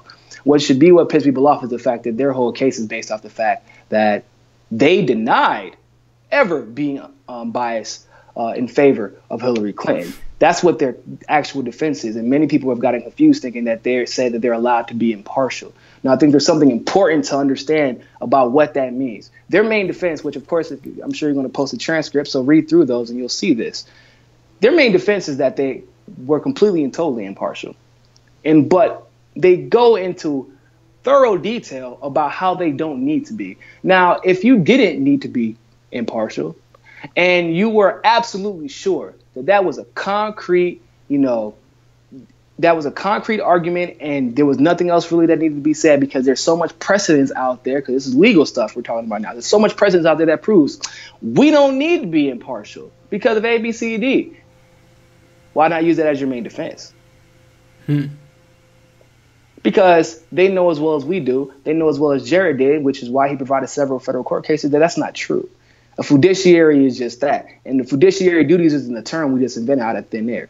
You know? Right. When you're talking about millions of dollars involved in something, especially as, you know, as crazy as this, like, I mean, the whole thing was a circus, but you're talking about millions of dollars involved. And then we find out that the main spokesperson and the leader of this party violated their charter. And then they say that, oh, that charter doesn't mean anything. Then you've essentially lied. You either lied about you lied through the charter, you lied about the charter, and you have to establish a charter when you're incorporated. If I wanted to start a business today, I would still, or a nonprofit, for example, I would still have to create some type of charter if I'm going to sell people, like, these are the rules, right? Right. They said these are the rules, and those weren't the rules.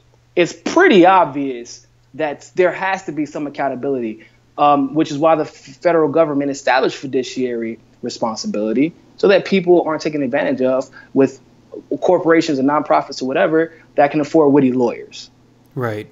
So is that basically the crux of Beck's argument going forward? Is it basically that they said that they were impartial, but they weren't, so therefore by taking money while claiming to be impartial, that was an act of fraud? Is that essentially what? Essentially, yes, that is it. Because when you can't, because it's not like they were just given the money.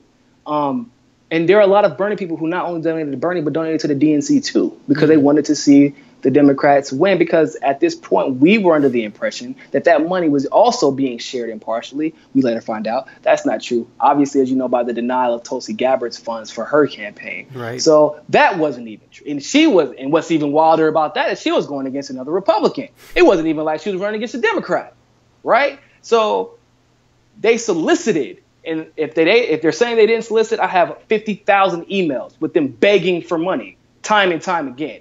They solicited funds under their guise that they were impartial, that they were doing what's best, and probably most importantly, what's best for the Democratic Party going forward. Even if you want to say, well, it doesn't matter if they do what's best for progressive. No, but they do have to do what's best for their party members.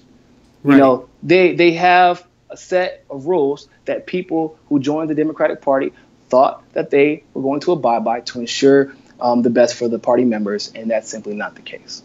Right. Obviously, they're not. One thing that I wanted to address a little bit further was the argument that they're a private organization. So since they're a private organization, you know, they can do anything what they want to do. Well, one thing that I like about Beck's argument is that he's actually broadening the scope of what's at stake. He's making this about democracy, because I don't really care that you're a private organization. You field candidates that run for president, so you influence democracy. So I don't care if you're a private organization. And furthermore, the fact that you're a private organization isn't influential to me, because private organizations can commit fraud, and this was obviously an act of fraud, right? It happens all the time. Now, one thing I wanted to ask you was, because they're claiming that they were impartial and that there's no evidence. So do you think that the WikiLeaks emails will be admitted into court? Ooh, yes, they're in the public domain. Oh, okay. And then I think we were laughing about this on my live stream the other day with me, Jared, and Liz, but I think what kind of sealed the deal was when Colin Powell was like, well, there are more coming, and these are all true. Like, what do you do at that point? Nobody has denied it. They're going to go on the stand and ask, because this judge, I'm not sure if you read the transcripts, but he's very thorough in asking his questions. And he asked, questions like, is it the DNC's job to be impartial? Do they donate money? Do they fund specific candidates? Do they favor one candidate over the other at the state parties? Do you fund the state party? Like, crazy specific questions to the defense. And I mean, questions that even Jared admittedly said, I've never seen a judge do anything this thorough. Even the counsel of the defense himself said, I've never seen a judge more prepared than the attorney. But it's going to be, I don't even know. It's just crazy to me, because I keep thinking about like how caught off guard he was, and when he asked questions. Do they fund parties? I'm 90% sure they don't fund the party. When we have emails saying the email that leaked, via WikiLeaks actually, that they're not going to fund Tulsi Gabbard. Right. You know, and when we know for a fact when the Hillary Victory Fund story broke, the super PAC was funding the state parties. By the way, I know Political got credit for that, and then TYT said something about that. I was actually the person to break that story. I told that story. I called Jordan Sheraton. He was actually the second major journalist outside of U.S. Uncut, the editor-in-chief for U.S. Uncut, that I called, and I broke that story, and I was actually never rightfully given credit for it. They only knew because I had a mentor who essentially was so deep in the North Carolina Democratic Party process that he was able to pinpoint something like that, because obviously that's a pretty big, elaborate scam. Right. And somebody inside the party would have to know exactly what that's about before they can bring it to the story, because who would know that? Right. That they were funneling money directly to the parties from specifically the Hillary Victory Fund. Right. Like, the reason I knew is because I was I talked to a person who was in the treasury of the North Carolina Democratic Party. Right. So, well, yeah, credit to you, because you've done a lot. Like, as I mentioned at the start, you broke the story on the internal sabotage, and you basically, I think you were incredibly level-headed. You explained very carefully and clearly what was happening and what was weird to you, and you didn't make the statement that this is definitely internal sabotage. It could be incompetence, but there's a lot of things that just don't add up. So you worked for Bernie Sanders in North Carolina. Can you just kind of run over some of the things that you witnessed just briefly? Man, I know there's a lot. So first and foremost, I got a phone call. I can't say the name, but I got a phone call saying, "Hey, man, they're about to hire a state director. This lady cannot be it." And I said, "Why you say that?" He's like, "Just do your research and you'll know almost instantly." So I do the research. Hillary Clinton stuff everywhere, all over Facebook. And at first we were thinking like, hey, we'd be smarter than this, right? Now we know enough about Hillary Clinton's campaign and the people that work for her. Probably not. So, but Hillary Clinton stuff all over Facebook, all over her Twitter. A week or two before she gets hired, I'm with her, blah, blah, blah, blah, blah. You know, the obvious telltale signs. But I didn't say this woman is guilty yet. I just said, now I'm going to keep my distance. I'm going to watch from afar. I'm going to see how things play out. So first thing that happens is that we have a few major events that are just constantly being canceled. And I'm like, why? Because state director said so. And I was like, okay, this is starting to become a pattern. Because there's a lot of man hours going into this at this point, and people are getting pissed. So red flags. Next thing you know, me and another one of Bernie's employees that helped him win the black vote in New Hampshire did such a good job that they begged her to work in North Carolina. She had her suspicions as well. And she called me and we had a one-on-one 3-hour conversation about all the weird things that both of us were seeing. Essentially, you know, you get gear and swag and information to pass out door to door was being held. Hey, can we canvass? No. Firing people. For one person got fired because she stood up to her, emailed one of the head of the human resources saying, "Hey, this girl is trying to go see her father at her funeral, see her father's funeral or a friend's funeral, essentially, and this woman will not let her go." Aisha fired her after she had a bunch of things proving, hey, no, I've been going back and forth with her about this time and time again. And so I didn't go over her head. It just needed to be done. So that was weird. And I was like, okay, well, maybe she's just, like a bitch. I don't know. That could be it. So I didn't want to put too much stock into that. But then the final straw, 2 things happened in one day. Right before spring break, a spring break that's probably the most memorable spring break of my life at this point, I got a phone call asking me, "Hey, Nico, when are you gonna be here? Or when are you leaving?" I'm like, "Why?" "Oh, we just need to know." I was like, "Well, I'm probably leaving tomorrow." "Oh, okay, that's fine." And I'm like, okay, that was weird. So then I get a text message the day before Bernie Sanders comes to North Carolina. The day before. I'm pissed at this point because what I'm asked to do in that text message is, hey, can you get all the colleges around North Carolina to pretty much help set up for this, get everybody to come a day's notice? And I was like, well, why did you not think that this was important to tell me? oh, well, it was because we didn't want the information to get out. I'm like, I'm the director of all the colleges from North Carolina, and you have usually been using our free labor at this point. And the campaign has oftentimes taken credit for this. I have people who are a little irritated because I keep having to give them last minute information because of this lady. And I want some answers. And then I asked my other contact from New Hampshire that's back in North Carolina. I said, did you know about this? Nope.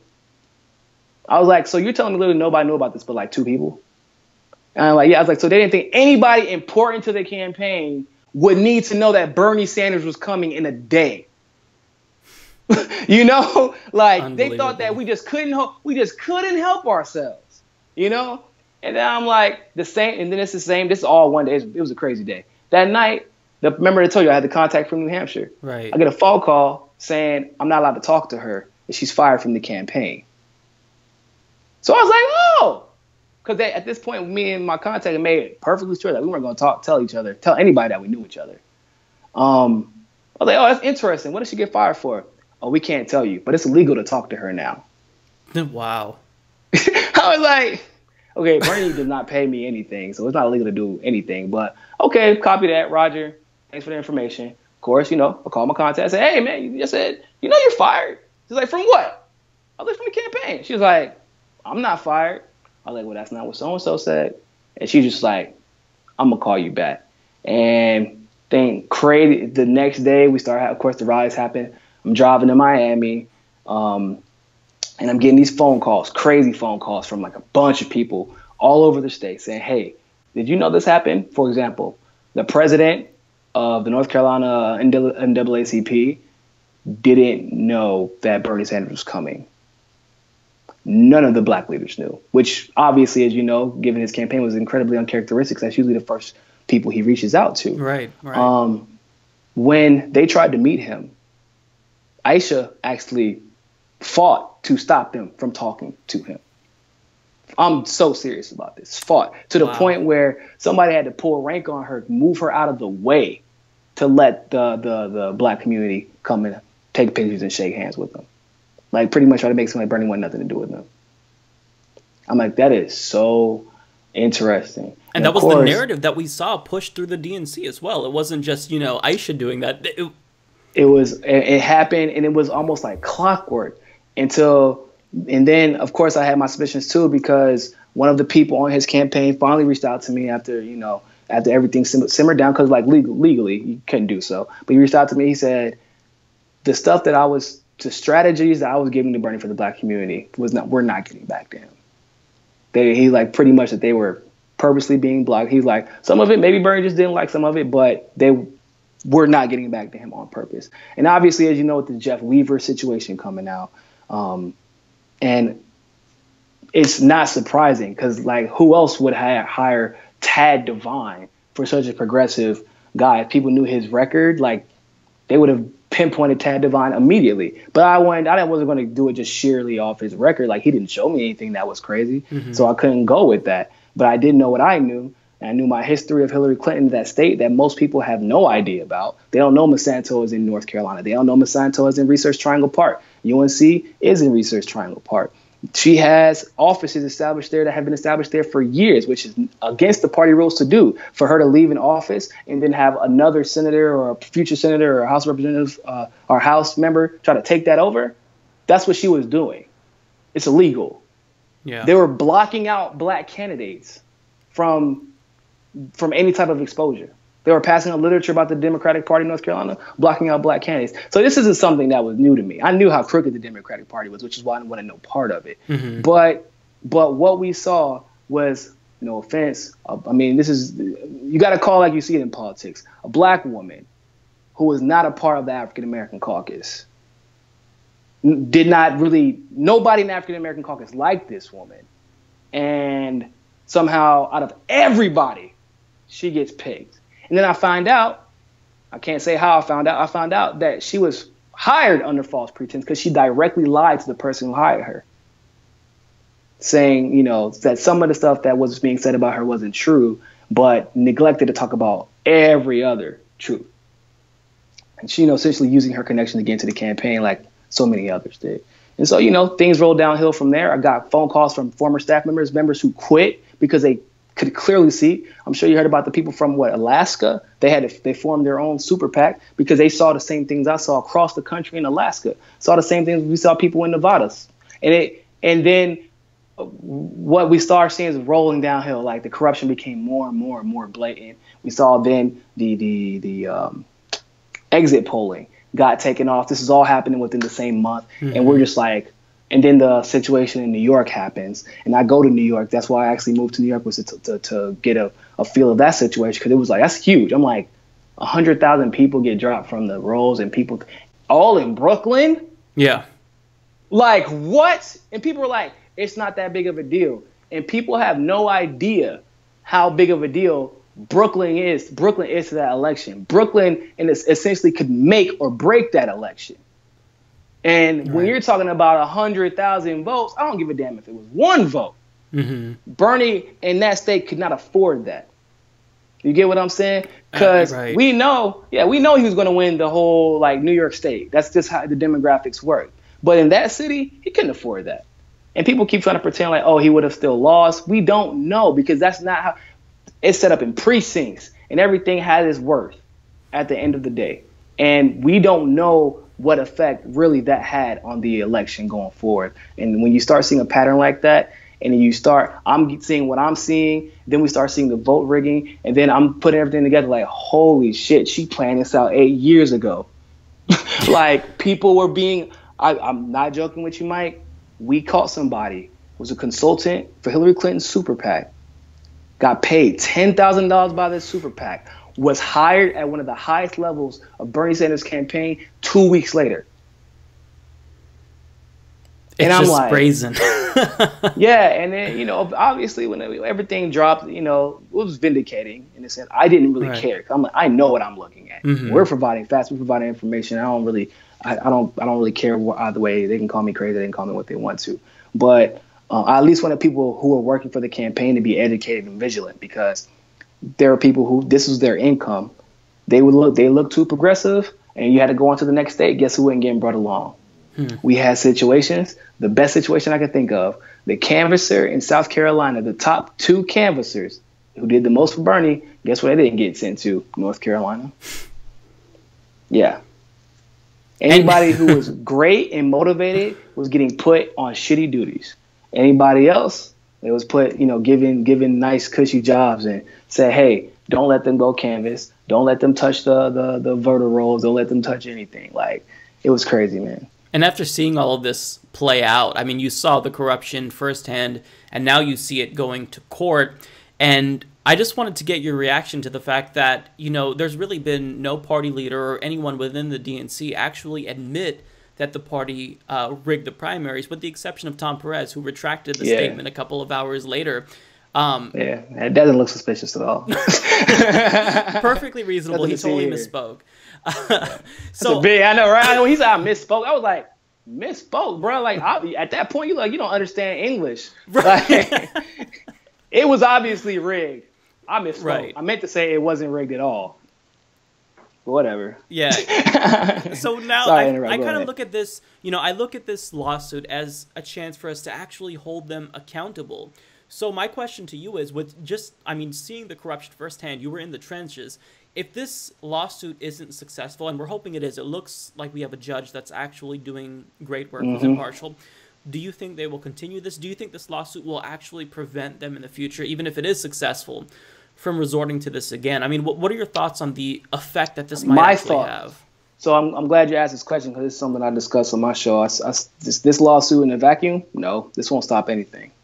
Bernie Sanders going on this unity tour in a vacuum, no, that's not going to stop anything either.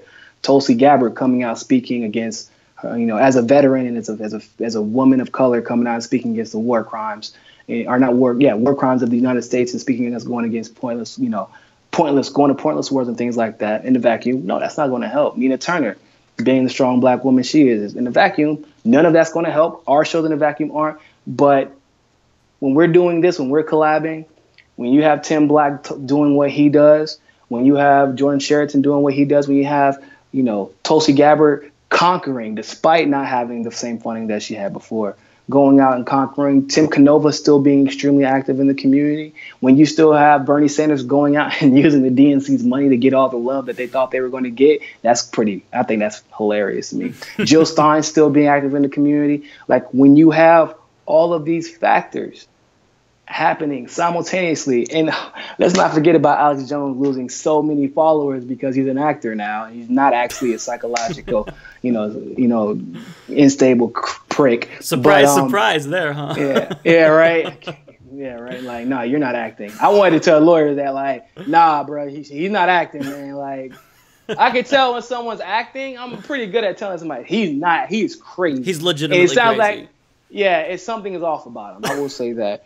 But when you have these type of things all happening at once, like karma, essentially, the good people and the people who are fighting the good fight for somehow, despite all this, continue to rise through what we thought were ashes. We thought we had lost when Hillary won. When some people thought we had lost when Trump won. And I said, finally, it's time to wake the fuck up. Mm-hmm. Where we now y'all want to wake up. Now we have protests about it. Now climate change matters. Right. Right. Climate change matters back then. Now the environment matters. Environment mattered back then. Now we're having these conversations. Now we're seeing these marches. Well, in my colleague of mine, delegate from California, Tanya Singh, she said, probably the best quote I've heard all year. She said, if Hillary had won, will we still be having these marches?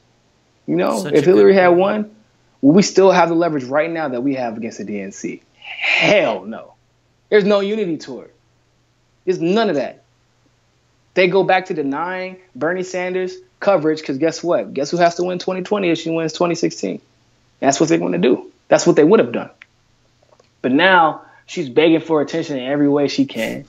Trump is Trump. Trump projects. It's so easy to stop Trump because he does illegal stuff all the time. He brags about it. He's braggadocious as hell. And then he gets federal judge like, you're an idiot. No, you're an idiot. No, it's not happening. That's not happening. That's not happening.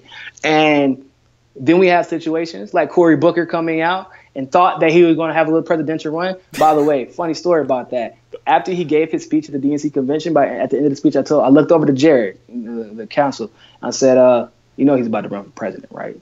And he's like, yeah, probably. Because it's the same thing they did with Obama. They put him out there, the end of the show, the end of the program, pretty much right before, I think it was right before Bernie spoke, perhaps, or right before Michelle spoke. But he had the longest speech, not talking about really anything substantive, just going on about hopes and dreams and all that nonsense.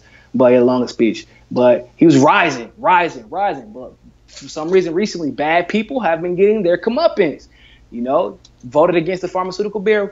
Boom. Any aspiration you ever had of being president, you thought you were on your pedestal, getting millions of views on YouTube and Facebook, gone. Just like that. So, a lot of people, a lot of progressives are atheists, and, they don't believe in God or higher power or whatever, but it's something happening. There's something happening, and I think it's just the energy that we're putting into it is finally coming full circle, and it's not all for naught. So, no, not in a vacuum. This DNC lawsuit, we can sue the pants off them. We can win $900 million. Somebody's going to write them another check. Right. And what are they going to do then? Are they going to go then and change their charter saying they can choose the party members however they want to? And you do that, you're going to lose even more people. And you're going to continue losing elections. And the more you lose, the more power you lose because you're losing office. You're not worth, and people don't get this. If you're losing office over and over and over and over and over again, if I'm a lobbyist, if I'm a corporation, I don't need to invest in you for what? You're going to lose. I could save my money, put all my money into this Republicans campaign, and have him talk about how the Democrats don't even want to vote for you anymore. So now you start to become a liability more than an asset, because now they're playing the field because they never know which way the election might go. But if it starts getting to the point where Democrats can never win Florida, they can never win North Carolina or Virginia, they can never win Ohio or Michigan, why do I need you anymore? How are you going to help me? So we want to see the type of change that's brought not by necessarily, physical, numbers and things like that. We want to see that change brought because we want to put people on alert. We want to put the party on alert that we're coming. Something that you talked about that we're not really discussing a lot, I think just in general, is the lack of coverage being paid to the DNC lawsuit. I think it's really interesting. So do you have anything to say about this? Got a lot to say about that. Where to start? First of all, just a fun fact. Rob Schneider actually tweeted about our lawsuit yesterday. That was pretty cool. But yeah, the fact that first time that it was ever talked about was, I think, in mainstream media, they just kept saying, well, there's no basis for it. There's no basis for it. That's the first time when it first got initiated back in June, July timeframe. And then now they're having a motion, and it's legitimately going to determine whether the party has money going forward. It's going to, you got to think, this is a shit show that could possibly happen. Mm-hmm. We're not settling. Jared hasn't gone on record to say that, but I know my friend, and I know how he feels about it. It's not about the money for anybody. We're not settling. They can write a check, but we're not doing it. Good. This is a shit show. Tom Perez is going to have to be called to the stand, because you just said, as a DNC chairperson or a person running for the chairperson who's part of DNC, y'all rigged the election. And then you change your statement. So guess what that means? Right hand on the Bible, sir. Which one is it? That's such an interesting thing I didn't think about. Debbie Wasserman Schultz is going to have to be questioned. This is a class action lawsuit that's going to, bro. And this judge, what makes it even more beautiful, he's a senior judge, so he has like very few cases. So he has a lot of time to put into this. So you're talking about the subpoena game is about to be crazy. You're talking about Hillary, obviously, right? Is going to have to come up and explain herself. So you're going to try to tell me you didn't have any conversation between you and Debbie Wasserman. You're going to say you didn't have any conversation between, okay, blah, and we're going to see what information ends up coming out. Somebody slips up. So if a bunch of stories, they're going to have to meet at some point and get all their little stories together. But, like I said, Hillary's going to have to be called up. Tulsi, which I think is probably the most interesting, because people forget where she came from, which is that she was the vice chair. Yeah. She gave up the second most powerful position, and then her statement afterwards it was so powerful, and that's what probably made me absolutely say at that time, because that's when you were still like, well, maybe Hillary is shitty, but she's not as shitty as any of the Republicans. It was like being the very beginning. Mm-hmm. When Tulsi said, I'm not going to let them threaten me anymore. I don't fear them. I said, what do you mean fear them? I thought maybe she meant her career, but her career obviously cannot be hurt by them. Mm-hmm. And then Tulsi stepping down because they pretty much obviously threatened to fire her if she supported Bernie. So now we get to hear all of the conversations between Tulsi Gabbard and Debbie Wasserman Schultz, and why they simply couldn't reach an agreement is why they can be unbiased. We get to hear Debbie Wasserman Schultz explain why she all of a sudden decided 4 or 5 debates are good. The questions that are going to be asked in the transcripts that are all going to be released are about to be mind-blowing and so insightful going forward. And a lot of people haven't thought about that. And that's what I said. It's not about the money at the end of the day. We take a settlement, people get a couple of $1,000s back, and we're going about our day. Right. I don't even care about the money myself. I just want justice. Exactly. Most of the people who donated the most can afford it, to be quite honest. I want the time, the justice, the accountability to be accounted for. That's what I want. Yep. And that's what everybody wants. And most importantly, like I said, the people that have to be called to the stand on this, oh, God. Bernie's going to have to be called to the stand, because we have to know about all these backroom conversations they had at the DNC convention. Nina is going to have to come to the stand. They're going to have to explain why she wasn't okay. If there wasn't any bias towards Bernie, why didn't you let Nina Turner speak when she was slated to speak? The most popular surrogate. It gets better. When we start calling out delegates, what happened the morning of the election whenever Bernie Sanders supposedly won two roll call votes, and everybody got them on their phone or recording, taking pictures of the final counts, and they changed them because Hillary didn't win? Who changed them? Why were they changed? The questions that are going to be answered potentially from this lawsuit are just monumental. There is almost nothing that any news cover, any media source could do to get the information. At least some of it's going to be lies, and some of it's going to be truth, but we're going to find out probably much more in between both of those, Right. And some people are going to be made famous, I'm sure, but not in the best way. But it's going to be, oh man, it's crazy. I'm excited. I get really excited. Yeah, I know. That's probably it's the best part of the show. It's like watching House of Cards, and everybody from all the stars of the cast had to go up and talk about all the people that he murdered Yep. because they knew about it in some capacity. Like, and he's sitting there looking at him like, you better not snitch, I swear to God. Because, you know, the reason that you enlist people like Umar Abedin and David Weiss, because you have beef on them too. Mm-hmm. So now you start wondering, damn, did she start dropping information about them because she blackmailed them? If there any blackmail? What do they say? Yeah. And how willing are they going to repeat? How often are they going to repeat the lie? Are they going to misstep, which most people do? Because there's no way you're going to remember 8 years worth of lies, right? Because this isn't something that started yesterday. And I'm going to talk to Jared, and I'm going to see if we can go get the people who we have that were paid very shortly by Hillary Clinton's campaign before going over to Bernie's campaign, and ask them why they switched, and ask them what they're doing now. I'm sure we can all take a wild guess. Yeah.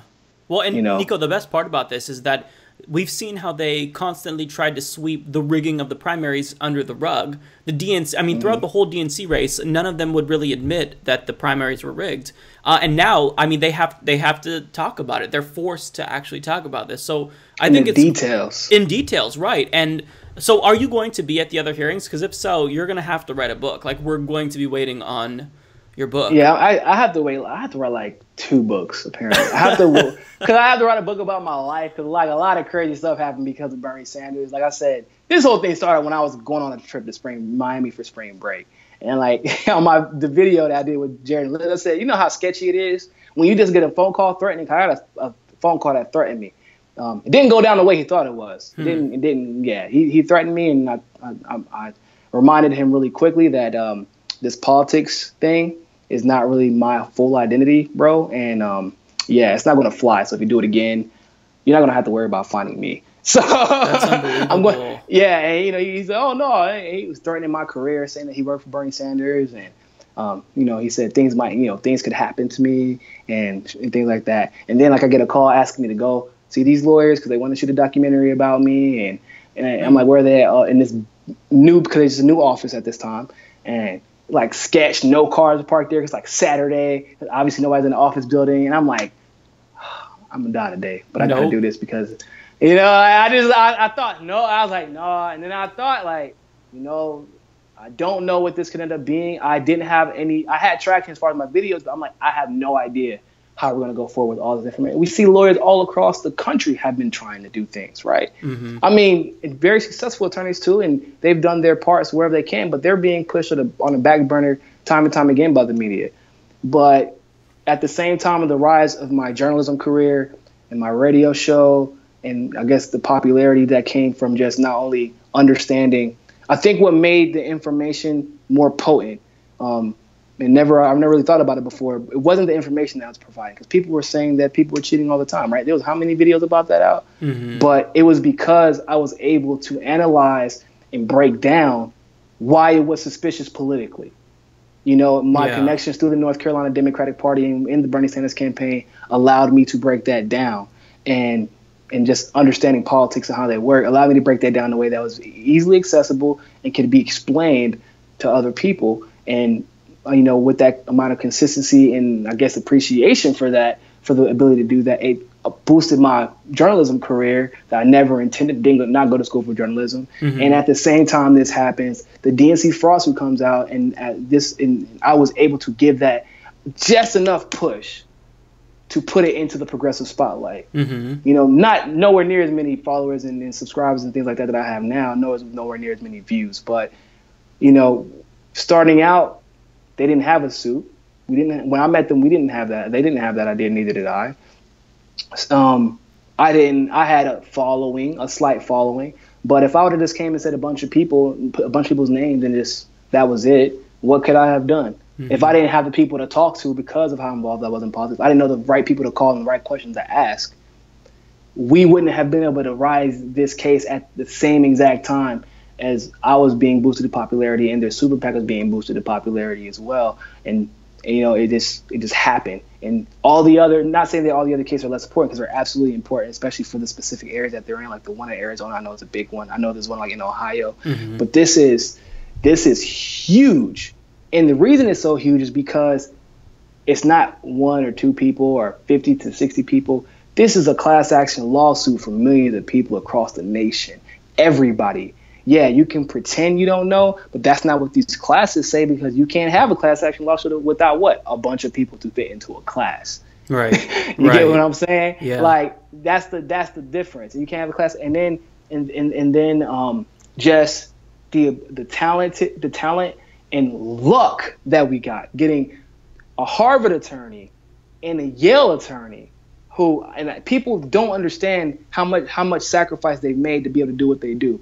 They pretty much ate ramen noodles. They put their kids, having kids to the back burner, having a nice house to the back burner, getting paid. Oh God, Jared could be a millionaire 8 times over with as much as he was getting paid at the time.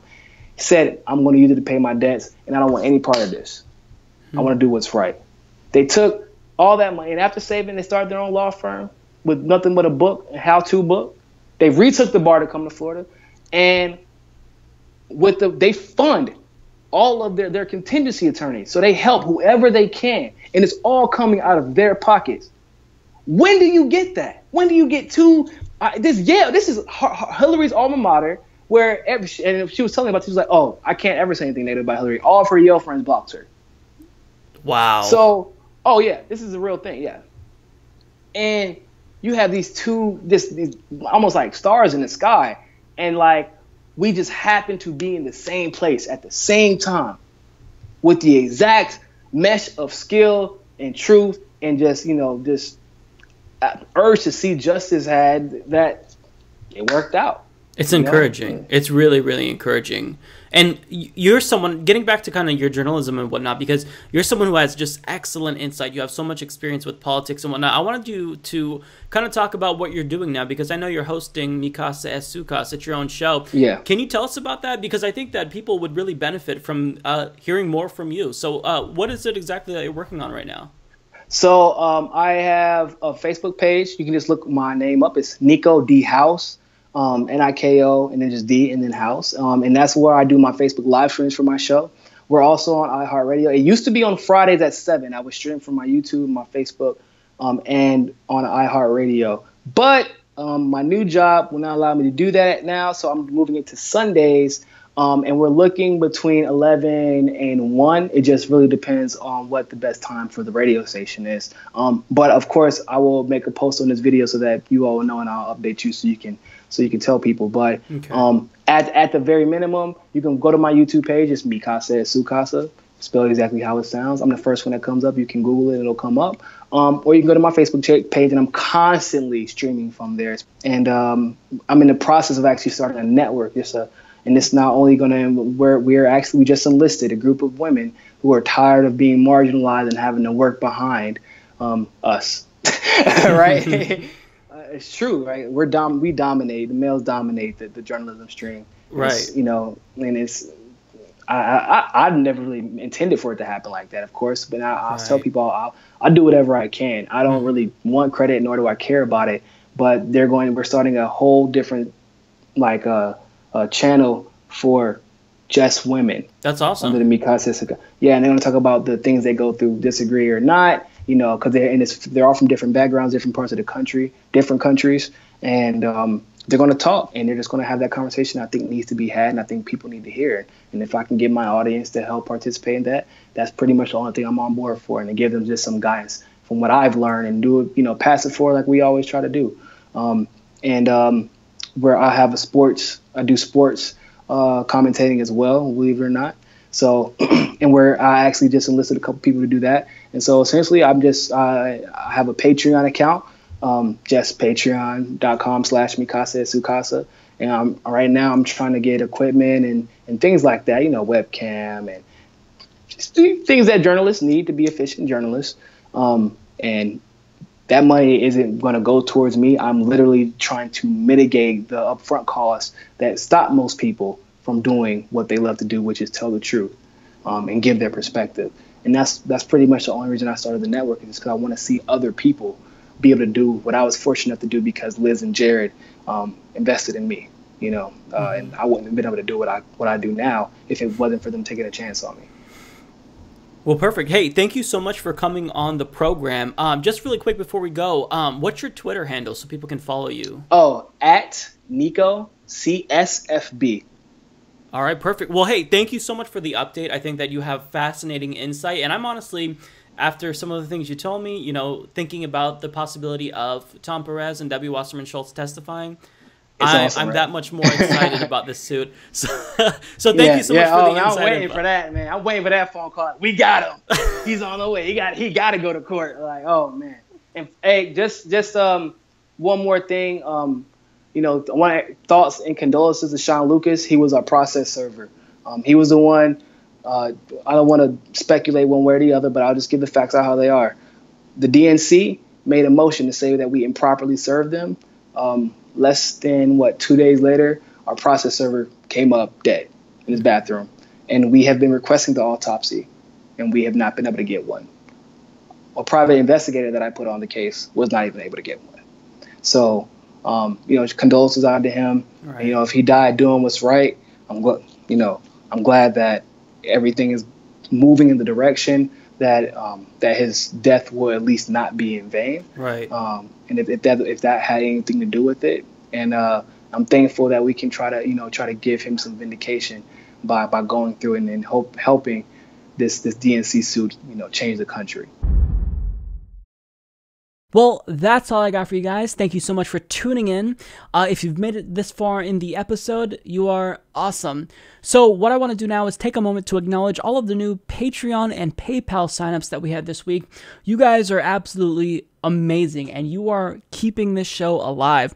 So this week, I want to thank Andrew Na and Kurishi, Autumn Langus, Bernie Rogers, Brian Newton, Cameron Cross, Carolyn Junko King, Charity Farron, Charlie Breyerman, Christina Velasquez, Daniel Oates, Danny German, Derek Gann, Diane Gilbert, Dylan Duran, Ezekiel Contreras, Fabiola Dominguez, Fred Edward, Gabe Garrity, Hugh Tuffin, Isaiah, Jason Comerford, Jaden M. Kirby, Jeff Sorensen, Judith Creasy, Jules Robichaud, June Moncheco, Kelly Schumann, Kenny Scaglione, Lena Deshane, Lori Wallace, Leslie Wilson, Malti Klassen, Marie Jabauer, Michael Lewis, Nabil Siddiqui, Natasha Irani, Patrick Sheldon, Rob Landeros, Robert Griffith, Sam Carroll, Sandra Newman, Shannon Shipley, Snotty Prince, Terry Helton, Todd Apple,